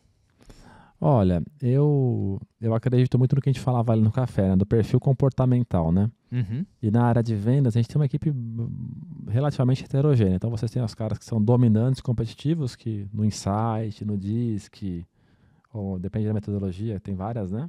São os vermelhos. Então, esses caras são competitivos e, obviamente, quando alguém fecha um negócio maior que eles não gostam. E eu tenho uma boa parcela dos vendedores que são vermelhos. Eu tenho os influentes, que é o cara que só quer ser chamado para um happy hour de comemoração. Então, para ele tá tudo bem, a colega vai chamar um pedido maior. Ele quer estar na festa. Ele quer estar na festa junto. Só me chama para comemorar, que eu vou ficar feliz assim. Eu tenho ali alguns que são mais analíticos. Mas espera aí, quanto que ela vendeu de margem? Qual foi o valor? Quantos produtos eram? É um pedido só? Então, o cara começa a fazer conta. E eu tenho uma população menor que são os verdes, né? Que são os estáveis. Ali que o cara, que legal. Então, tanto fez pro cara, né? Então, tem de tudo. Tem de tudo, né? Então, imagina só, numa equipe de 160 vendedores a nível Brasil, eu diria que eu tenho uma maior população que são os vermelhos, ou seja, os dominantes, competitivos, e os amarelos, que são os influentes, assim. Os boa praça, comunicativo, quer falar com o cliente. Então, para os amarelos, legal, só me chama para festa. E para os vermelhos deu um gás a mais. Porque, pô, se ela ganhou, por que eu não posso ganhar, né? Entendi. Então tem filia. Eu gosto de falar isso, inclusive, para vendedores novos que estão chegando e falar, para você saber que não tem limite. Né? De novo, a Nortel tem uma área, como eu falei lá fora, né? Estou falando toda hora de lá fora, porque a gente tomou um bom café ali fora, então a gente fez um pré-podcast lá, né? Mas estou trazendo vocês para a mesma página aqui. Eu tenho uma área que cuida de grandes clientes e é outro modelo de remuneração, tá? Aí é um modelo de valor fixo, com salário um pouco maior, um piso maior. Esses caras ganham prêmios trimestrais. Entendi. Relacionado a um montante de vendas, provavelmente, que interfere. Isso, não é um FII sobre a venda, porque são vendas muito grandes, clientes gigantescos. Tempo de conversão maior, de fechamento. Exato, também, né? É outro tipo de processo, normalmente são contratos. Mas no dia a dia, que é a minha área, que é o televendas, que a gente chama de spot, né? Esses caras, o céu é o limite de comissão para eles. E, para mim, eu acho um privilégio poder liderar uma área onde as pessoas que estão comigo estão prosperando financeiramente, têm a chance de realizar os seus sonhos, comprar um carro, comprar uma casa, fazer uma viagem com a família, tendo isso como fruto do seu trabalho nas vendas, né? Então, isso é legal, isso é muito legal e é uma coisa que me motiva muito a ajudar a dosar as duas coisas, né? Primeiro, né? A empresa precisa ter resultado, porque a gente não é uma ONG, e por isso que eu mudei as coisas ali dentro do meu departamento. E segundo, ao mesmo tempo que o resultado vem, como que eu distribuo parte desse resultado para as pessoas? E essa é uma das belezas de trabalhar na Sonepar. A Sonepar, por ser uma multinacional francesa familiar, ela tem um programa bem legal chamado Sharing, onde faz uns 2 anos, para todos os colaboradores com mais de 3 anos de casa, eles distribuem parte das ações. Que legal. Então, se eu não estou enganado, se não me falha a memória, os colaboradores com mais de 3 anos recebem 1.000 euros, algo mais, algo menos que isso, que eles podem resgatar daqui a 3 anos. Pô, que maneiro. Então entra no incentivo de longo prazo com um vesting de 3 anos. É um LTI lá com vesting de 3 anos. Long term incentive. Terceiro ano o cara recebe, o sexto ano, teoricamente, ele tem o vesting. Exatamente. Com 3 anos de casa ele já está elegível, né? Tá. E depois de mais 3 ele pode pegar esse dinheiro. Pô, queria falar mais disso. Eu preciso... Meus rins funcionam bem pra caramba. Felipe, por favor, conduza junto com a Fê mais uma pergunta que eu já volto. Vai lá. Na sua lista tem alguma coisa? Não, pode... O quê? O Hermer quer falar de LP. Ah, tá. Então, mais um ano aí você tem pra estar elegível. Mais um ano. Porque na verdade... conta toda a sua trajetória. Não. É mais um ano, que eles começaram 2 anos atrás. Exatamente. Que massa. É legal que ele foi lá, como ele falou, né? Ele tem uma mini Sonepar na mão lá, né? Então, assim, o pessoal de remuneração, o pessoal do RH, quando você colocou que você queria que fosse dessa maneira feita a bonificação, ninguém se opôs. Olha, eles... Como foi isso? De novo, né? É um processo de gestão de mudança. Eu expliquei o desafio. A Camila Destro, inclusive, a nossa BP, ela mora aqui em Indaiatuba. Ela é uma pessoa que me apoia bastante na Nortel. Ela entendeu o desafio, ela veio comigo, ela participou das lives, ela entrou nas chamadas com os vendedores.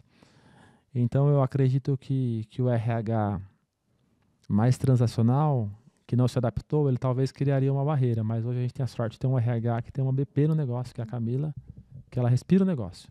Ela já vinha vendo que o resultado não ia bem, que precisava de uma mudança para que o resultado viesse. Inclusive, troco muito com ela, viu? Como que você acha que eu posso conduzir essa situação? Quais são as suas dicas? E aí a gente construiu juntos. Legal. Essa ponte com ela, eu acho que facilita demais para, enfim, entender, ter uma visão também mais macro. Mas o quanto de RH e remuneração você precisou aprender na sua jornada também. Porque eu acho que até essas conversas difíceis, na sua trajetória, muitas conversas difíceis foram relacionadas a temas de carreira, de salário, que era um aumento. E aí, não dá para dar aumento, desempenho, orçamento, sei lá.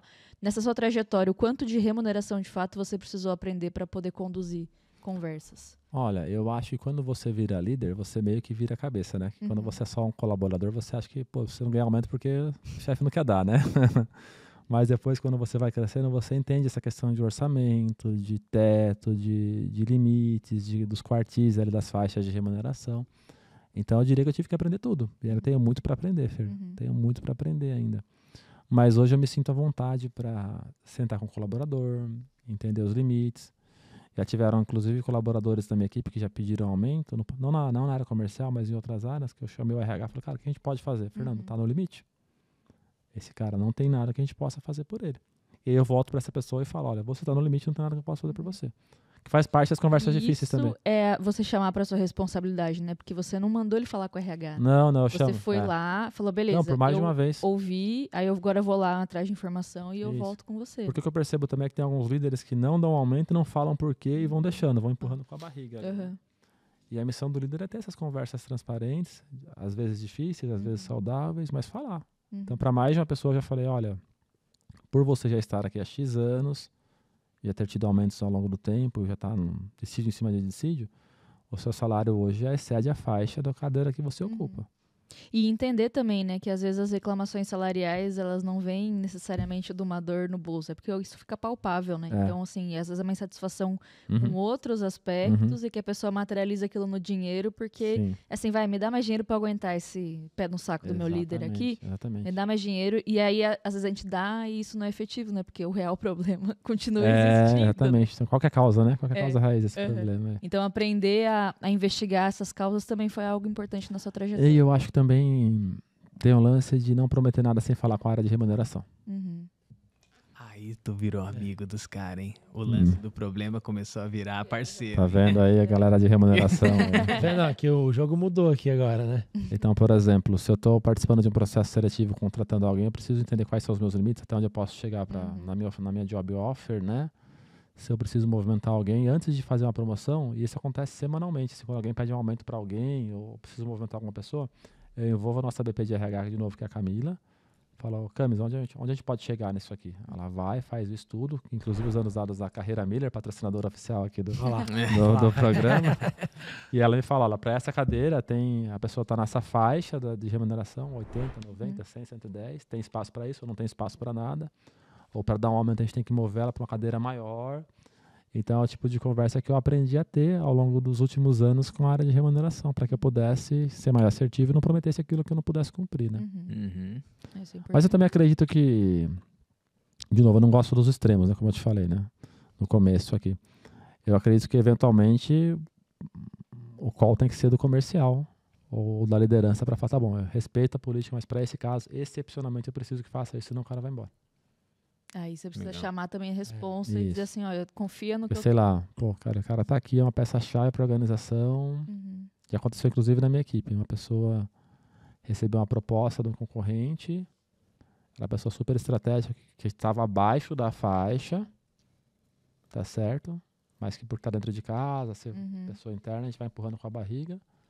E em algum momento ela recebeu uma proposta do concorrente dessa pessoa, e ela iria. E a gente falou com o RH, falou, não, cara, ela vai para ganhar tanto essa pessoa, só que a gente consegue pagar tanto aqui. Então, só que se for pagar tanto, vai exceder o limite dos 25% aqui, porque que é o limite que a gente pode dar. Falei, tá, mas o salário do mercado, a média é tanto, né? Que é acima dos 25%. Então, se for contratar alguém do mercado, eu vou pagar um salário maior do que os 25% que eu estava me limitando. Eu vou ter que pagar mais. Então, cara, esquece. Então, eu prefiro pagar mais por ela que já está em casa, que já está fazendo um contrato. Que é o pensamento as regras existem para então, primeiro eu questionei, pedi uma análise e entendi, vou fazer uma conta, não foram esses os valores, mas eu gosto dos números. A pessoa, por exemplo, ganhava 8 conosco. tá bom? Ou melhor, 10 conosco, vai, para ficar mais fácil a conta. Obrigada. Ela ganhava 10 conosco. Ela recebeu uma proposta para ganhar 15 na concorrência. Porém, o mínimo da faixa era de 12. Beleza? Ganhava 10, o mínimo 12, e ela iria ganhar 15 na concorrência. O aumento que me permitiram dar seria de pagar ela, trazer ela para o mínimo, que seria 12.500, que seria 25% de aumento, para ficar fácil a conta. Só que ela iria para o mínimo da faixa. E para eu contratar alguém no mercado, eu não iria achar alguém bom no mínimo. Eu teria que trazer para a média, que era dos 15 e 16.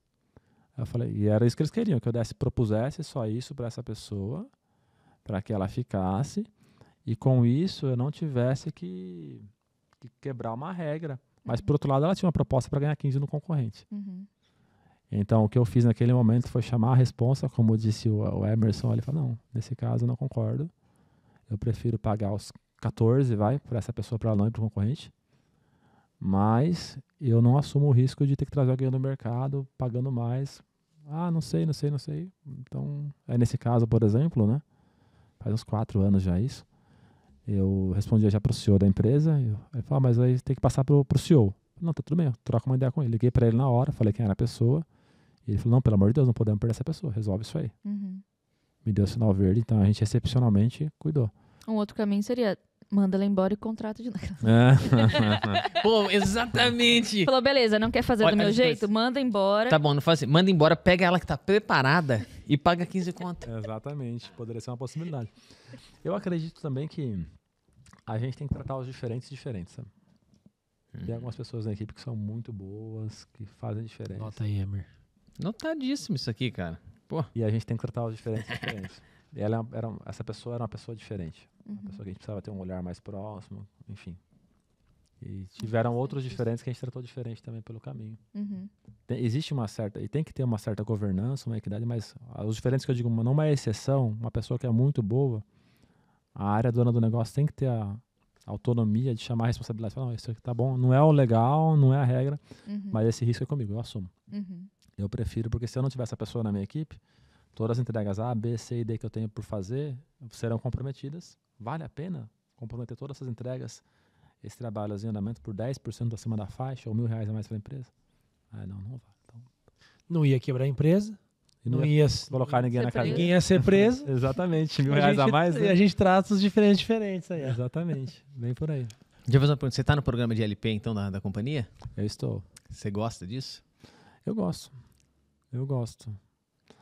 assim, se fosse cash no meu bolso, eu gostaria ainda mais no curto prazo, né? Mas é melhor que nada, né? Como é que é? 10 milhões agora? Ou 10 milhões agora ou 15 mil por semana durante por 40 tantos anos. Mas é um negócio relativamente novo pra gente, tá, Emerson? Como eu falei, é um programa que foi instaurado 2 anos atrás. Então eu nem tenho tanta propriedade para falar assim, quão bom será, como é que funciona. Então eu tô aprendendo ainda com essa... Porque isso tem um lance de perfil, né?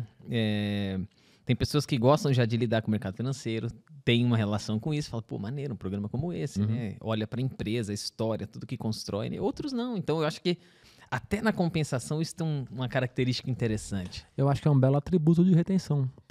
Não tenho dúvida, cara. E o que é legal é que os coleguinhas que chegaram depois, veem que os amiguinhos que estão lá ganharam €1.000. Eu acho que é mais ou menos isso, tá? Não me lembro ao certo. Pouco mais, pouco menos. Nem sei se eu poderia estar falando esse número aqui, mas para todos os efeitos, vamos considerar um valor hipotético de €1.000. Né? Mas aí essas pessoas, elas têm a chance de, €1.000 a cada ano, né? Fantástico. Pô, é um bônus, né, cara? E aplicado dessa forma. E muitas vezes não há disciplina para a pessoa também fazer um negócio desse ao longo do ano. Então, cara... Eu não iria poupar €1.000. Imagina só, teria que poupar R$6.000 no ano, né? E a questão é que também não é um ou outro, né? Pelo que eu tô vendo, então vamos contar os planos. Porque isso diz... O teu time de vendas spots tem um modelo de variável, o de grandes contas tem um modelo dele. Então, são modelos que seguem separados. Mas vocês têm algum outro programa, por exemplo, de PLR, alguma coisa assim? PLR? PLR que para todo mundo. Esse de companhia toda. Esse de stock option, né, que é o de ações, e também o de PLR. É geral, companhia toda. É geral. 44 mil pessoas ao redor do mundo. Eu não sei geral fora do Brasil, mas no Brasil sim. No Brasil é. Pô, legal. O de LT, então... o de sharing sim, que é esse das ações, é global para as 44 mil pessoas. O de PLR aqui. O de PLR é local. Aqui, 2 modelos de variáveis, um para cada área. O que mais vocês têm? tem algum outro programa de bônus, assim, em algumas outras áreas? Alguma coisa variável? Não. Não. São basicamente esses 2 principais. Comissão, mas 2 bônus, não, né? Estamos falando em 4, teoricamente. Olha que interessante. É verdade. Você tem basicamente a comissão para o pessoal do esporte, a ação de longo prazo, o PLR e esse de premiação para o time de grandes contas. De grandes contas também, né? São esses 4 modelos aí. Então, quando a gente pensa em Total Rewards, que aí é a grande camada, eu tenho modelos de pagamento, dinheiro no bolso, que é um formato, programa de benefícios, vocês devem ter também, outros recursos que atrelam isso, questões de bem-estar, a construção de um modelo de recompensa. Tem muita coisa legal. A gente tem lá, por exemplo, o Gympass faz parte do... que é um negócio legal. Eu uso bastante, como eu viajo muito trabalho, eu uso bastante Gympass. A gente tem convênio médico, convênio odontológico. A partir de coordenador de filial já tem direito a um carro. Então, o cara tem um carro que ele pode usar. Alguns podem usar no final de semana, depende do nível, outros só para trabalhar. Mas é uma empresa que tem belíssimos benefícios aí na minha leitura, né? Pelo menos tendo em vista os principais concorrentes que eu consigo comparar. Sim. Eu acho que essa é a grande questão e tudo que a gente fala muito é a condição de você customizar. Então, não dá pra gente ir ao extremo de customização, mas dá pra trabalhar uma linha base, como se fosse um Instagram. O que você customiza no Instagram? Você não customiza o sistema, mas com certeza a tua timeline, como é o nome do Instagram? Timeline? O feed, é diferente de cada um de nós, porque temos interesses diferentes. Então, o modelo de recompensa do aplicativo, para você, é diferente do Felipe, que é diferente para mim, né? Eu acho que... Nossa, é bem parecido. Muito. É mesmo? Muito. Muito parecido? Olha que interessante. Né? E a gente tem a sensação de que a gente é único também, mas de fato não. A gente está em grandes tribos, assim, que a gente às vezes não tem noção, mas é basicamente assim, né? Que às vezes eu vou mandar um negócio pra ele e eu vejo que ele já curtiu e falo... O que eu mando pra Fernanda, eu jamais mandaria pro Fernando. Mas é um cara sério, um cara... Duvido, meu. Ele me mandou uma foto tua, vocês dois na escola. Quantos anos vocês tinham naquela lá? Uns 11 anos? Eu perdi essa foto porque meu WhatsApp apagou. Depois eu quero que você me mande de novo. Mas ele achou na nossa... Eu vou mandar pra você agora. A gente comentou, né? Eu e o Fê aqui, a gente estudou juntos no SESI, na 8ª série. 2000 e 2001. 7ª e 8ª série. 7ª e 8ª série, olha, o tempo passa. 2000 e 2001. Aqui, naquela época... Então você saiu da 5ª série? Olha lá. Nossa, se mostrar isso... De trás tá até rindo. É verdade. E a filha da Rita. Só um detalhe. Consegue? Peraí, deixa o Taveira pegar ali. A menina que tá atrás dessa foto é a Marina, que é filha de uma das sócias daqui da carreira. Mas a outra aqui... A Marina Bill. É filha da Rita, que é uma das nossas sócias. Você me comentou outro dia pro WhatsApp, né? Pois é. Você mandou pra ela essa foto? Não mandei. Eu não sei, acho que eu nem tenho contato mais dela. Eu mando. Mande pra ela. Manda pra você a foto aí, então. Agora. E que, na verdade, né, claro que hoje o Fernando pulsa, mas assim... pra mim era o Burka. Né? Isso aí. O Burka e o Farofa. Era o Burka e o Farofa, né? Já foi falar disso aqui, inclusive, né? Do meu, mas era o Burka e o Farofa, não? Só o apelido, o Fernando, né, e o Felipe, né? Que legal, cara. Pô, essa caminhada e o que a gente guarda dessa caminhada é muito maneiro, né? O político aqui, nosso, que conhece todo mundo e apresenta as pessoas, né? Mas o quanto a gente não desfruta de coisas boas. Mas assim, você fez a 5ª série com ele? Não. Não fez? A gente traz os traços até hoje, né? Eu tô surpresa que ele se formou. Eu parei um pouco na 5ª série. Um pouco? A Fernanda parou e tem várias coisas que estão acontecendo nessa conversa aqui que eu fico pensando, cara, como que tá a cabeça dela? Eu não sei se ela parou exatamente nos termos aqui, ó. Não, total. Ela tá com medo porque ele já falou que ele é bravo. Ele é bravo. Depois da oratória, acho que ele ficou melhor. Não, mas aquele feedback lá mudou o Fernando, cara. Eu acho que ali ele foi... A oratória foi Foi um bom divisor, um bom divisor de águas. Cara, que interessante. O que é que você veio nos contar aqui que a gente não te perguntou? Cara, boa pergunta. Deixa eu pensar um pouquinho. Pensa nela. Putz, me pegou... Eu tenho uma pergunta para fazer. Manda aí, enquanto você pensa. Hoje, né, então falando, né, do SESI lá, né, 2000, 2001, daquele menino lá do SESI, do Burka, o Fernando hoje, você acha que você atingiu o sucesso que você esperava? Ou se ao longo da sua trajetória, da sua caminhada, você mudou a concepção de sucesso? Olha, essa é uma boa pergunta, assim. Voltando lá pro SESI, se alguém me falasse que um dia eu seria diretor de uma multinacional, cuidaria de uma equipe tão grande e alcançaria as coisas que eu acabei alcançando ao longo da jornada, eu nem acreditaria. Eu também não, tá? Eu já sabia que eu ia ser. Não, você... Não, tô brincando. Boa. Não, mas outro dia... Você tem um incentivo, assim, né? Mas eu vou falar assim, mas o Burke, ele era o cara que sentava lá na frente, estudioso, entendeu? Não é isso não, que eu ouvi não, cara. Não, ele sentava lá na frente e tal, ele era mais nem quietinho. Nem tanto. Ele, cara, com esse perfil aí, é aquele cara que fica no meio do caminho que assim, isso tá aí. com a galera do fundão de vez em quando e tá lá na frente Cara, quando e precisa eu tenho tirar até nota. hoje, não sei se você vai lembrar, eu tenho até hoje guardado uma caricatura que o Gian fez de todo mundo da sala. Lembro, eu tenho isso guardado até hoje, que tem lá eu O seu, no caso, era uma foto mesmo. É. Não tinha campeão. Não, era um cara bem magrelo, assim, né? Nessa época eu pesava uns 60 quilos, no máximo. Né? Eu era bem magrelo. Peso 60. Qual que é o problema, né? E aí tem o Burka, tem eu, enfim, tem todo mundo lá que a gente estudava junto. Cara, mas assim, respondendo a sua pergunta, eu acredito que Deus, como eu falei no começo, tem sido muito generoso comigo, assim. Eu não esperava alcançar as coisas que eu alcancei. Eu não esperava que eu conhecia a Mayra, que é uma pessoa maravilhosa, que eu teria a família que eu tenho. Tenho filhos maravilhosos, estou tendo uma carreira de, graças a Deus, até aqui bastante sucesso.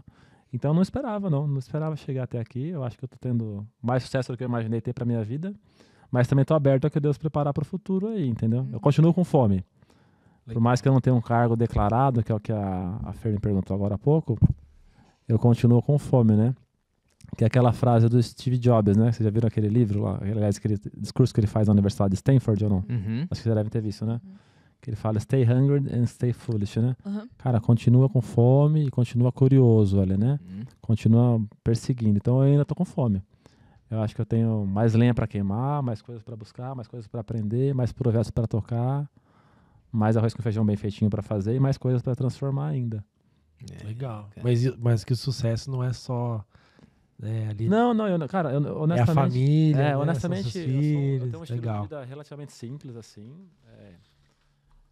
Eu não sou um cara de ficar indo para restaurantes caros, tomar vinhos caros, nada nesse sentido. Pô, seria bom, né? Mas assim, Mas me apresentou um restaurante maneiro, vim em Campinas. Bom, né? Mas não é um restaurante super caro. Não. Gostoso, Eu né? fui pra lá Muito também, bom. viu? Foi depois lá? Fui. Que é? Aquele que eu te levei pra comer lá o peixe lá. É que eu do repassei essa bacalhau, indicação. Que aí depois a gente acabou escolhendo outro prato, que nós fomos com a Carmita, pô. Ele que indicou. Ah, tá. O Rancho do Pescador em É Campinas. isso mesmo. Fazendo Ah lá. propaganda pro pessoal do rancho aí, viu? Patrocínio. Exatamente. A gente queria comer um peixe lá que eu escolhi. Ele falou, mas esse é na brasa, você tinha que ter ligado e Ah, pedido o pintado pra na ele. brasa. É. Demora, mas é bom, hein? Vale a pena Não, ligar pô, pra era você, isso né? que eu É que a gente escolhi. tava com Ela pouco falou, tempo, cara, 1h30 pra ficar pronto. Aí a gente falou, putz, você não tem... Taveira, liga lá já, pede pra... Bom, mas voltando no meu ponto, né? Eu acredito bastante que sucesso não tem a ver com grana, tá? Tem a ver com estar em paz com você mesmo, alcançando seus objetivos. E uma coisa que eu não contei, né? Que eu queria contar é que eu trabalhei uma história legal essa, cara. Que ninguém me perguntou até hoje, mas eu queria dividir com vocês. Depois que eu saí da loja da minha mãe, eu fiz um estágio na TMD Friction, antiga Cobrec, quando eles ficavam aqui no Itamaracá, ali em cima, né? Paralela com a Conceição. Ali. Exato. Maria E essa história é legal, cara, porque eu lembro que tinha um departamento dentro dessa empresa que fazia as misturas químicas, né? O composto da pastilha. Cara, era um pó naquela área. Hoje deve ser mais automatizado na fábrica nova, mas era muito sujo. Os colegas trabalhavam naquele departamento, eles ficavam cobertos de pó, assim, sabe? E eu lembro que uma vez eles fizeram um treinamento para a parte de produção, engenharia ali, eu participei. E aí o cara que ministrava o treinamento, que eu não vou lembrar quem é, ele foi perguntando para um por um onde cada um trabalhava. E tinha um colega, que eu não vou lembrar o nome, que ele trabalhava nessa área da mistura. E ele falou, eu sou fulano de tal, trabalho na mistura. Aí alguns outros colegas de outras áreas falaram, nossa, mas como é que você aguenta trabalhar lá? Lá é foda, né, cara? Muito pó e tal. E esse cara falou o seguinte, olha que história legal. Ele falou, pra mim é o paraíso. O pessoal, como assim? Cara, ele falou assim, eu morava no interior, eu era boia fria, eu cortava a cana e eu não tinha nada. Eu não tinha um banheiro para usar, eu não tinha um refeitório. Aqui eu trabalho, eu tenho EPI, eu tenho um banheiro para usar, eu tenho uma comida quentinha no restaurante, tem um ônibus que passa perto da minha casa e me traz aqui. Então, para mim, isso aqui é um paraíso. Onde eu quero chegar com isso, né? Que para aquele cara, a posição que ele chegou, cara, ele era um cara de sucesso. De onde ele veio e onde ele chegou. E para mim, sucesso tem muito a ver com isso, né? Com o que te traz prazer, o que te traz felicidade, quais são os seus valores, né? Qual que é a sua base. E hoje, independente da condição financeira que eu esteja, eu acho que muito mais do que isso, eu ter uma família bacana, uma esposa que eu amo bastante, uns filhos que me dão muita alegria, que eu tenho prazer de estar junto, que eu consigo chegar em casa, colocar meu celular no cantinho e focar neles, levá-los para pedalar no final de semana, fazer um churrasquinho, por mais simples que seja, com os meus pais, com alguns amigos. Cara, isso sim para mim é sucesso, entendeu? Então, se Deus me der vida e saúde para continuar tendo momentos como... Gosto de pescar também, que eu comentei com vocês, né? Podendo fazer minhas pescarias 2, 3 vezes por ano para ficar alguns dias off, sem celular, sem nada no meio da selva. Cara, isso para mim já é uma medida forte de sucesso. E penso também em continuar ajudando as pessoas. Então, as pessoas ao meu redor, as pessoas da minha família, desenvolvendo pessoas e fazendo aquilo que eu acredito que é um dom que Deus me deu, assim, de cuidar de pessoas. Eu me vejo como um líder servidor lá do monge executivo, sabe? É o que eu acredito aí. Respondi? E contei uma história, né? Meu Deus do céu. E contei uma história aí, né? Duas analogias, as histórias, isso ajuda demais. Você que é líder, você sabe disso, né? As pessoas então, se conectam muito com isso. Se o Fernando é teu líder, você reclama das metáforas, agradeça as metáforas. Boa, Fer, boa. E use também, né? Porque no fundo é isso, né? As pessoas se conectam com metáforas e não com dados. Exatamente. Apesar da gente precisar dos números, mas a gente tem que fazer um bom combinado entre eles e as histórias, né? Porque eu também entrei pela porta dos fundos. Ah, é? É que essa é a metáfora que ele usa. Do Hermer eu cheguei aqui pela porta dos fundos. Eu entrei em remuneração pela porta dos fundos. É brincadeira, tem outras que são melhores, são melhores. Tem outras que são melhores que você fala. Boa. E o Waze precisa patrocinar o Fernando. O Homem GPS. Eu acho que esse episódio a gente tá pensando o GPS humano. Ah, boa. GPS boa. humano. GPS humano. Tem que se adaptar, né? Tem que se adaptar. Tem que ajustar a rota, né? Muito bom, muito bom. Muito obrigado, Fernando, pela presença. Não sei se você curtiu, mas a gente Adorei. curtiu pra caramba. Tô muito à vontade, gostei bastante. Foi um privilégio estar com vocês aqui hoje. Privilégio nosso. Gostei demais do papo. Espero ter contribuído aí.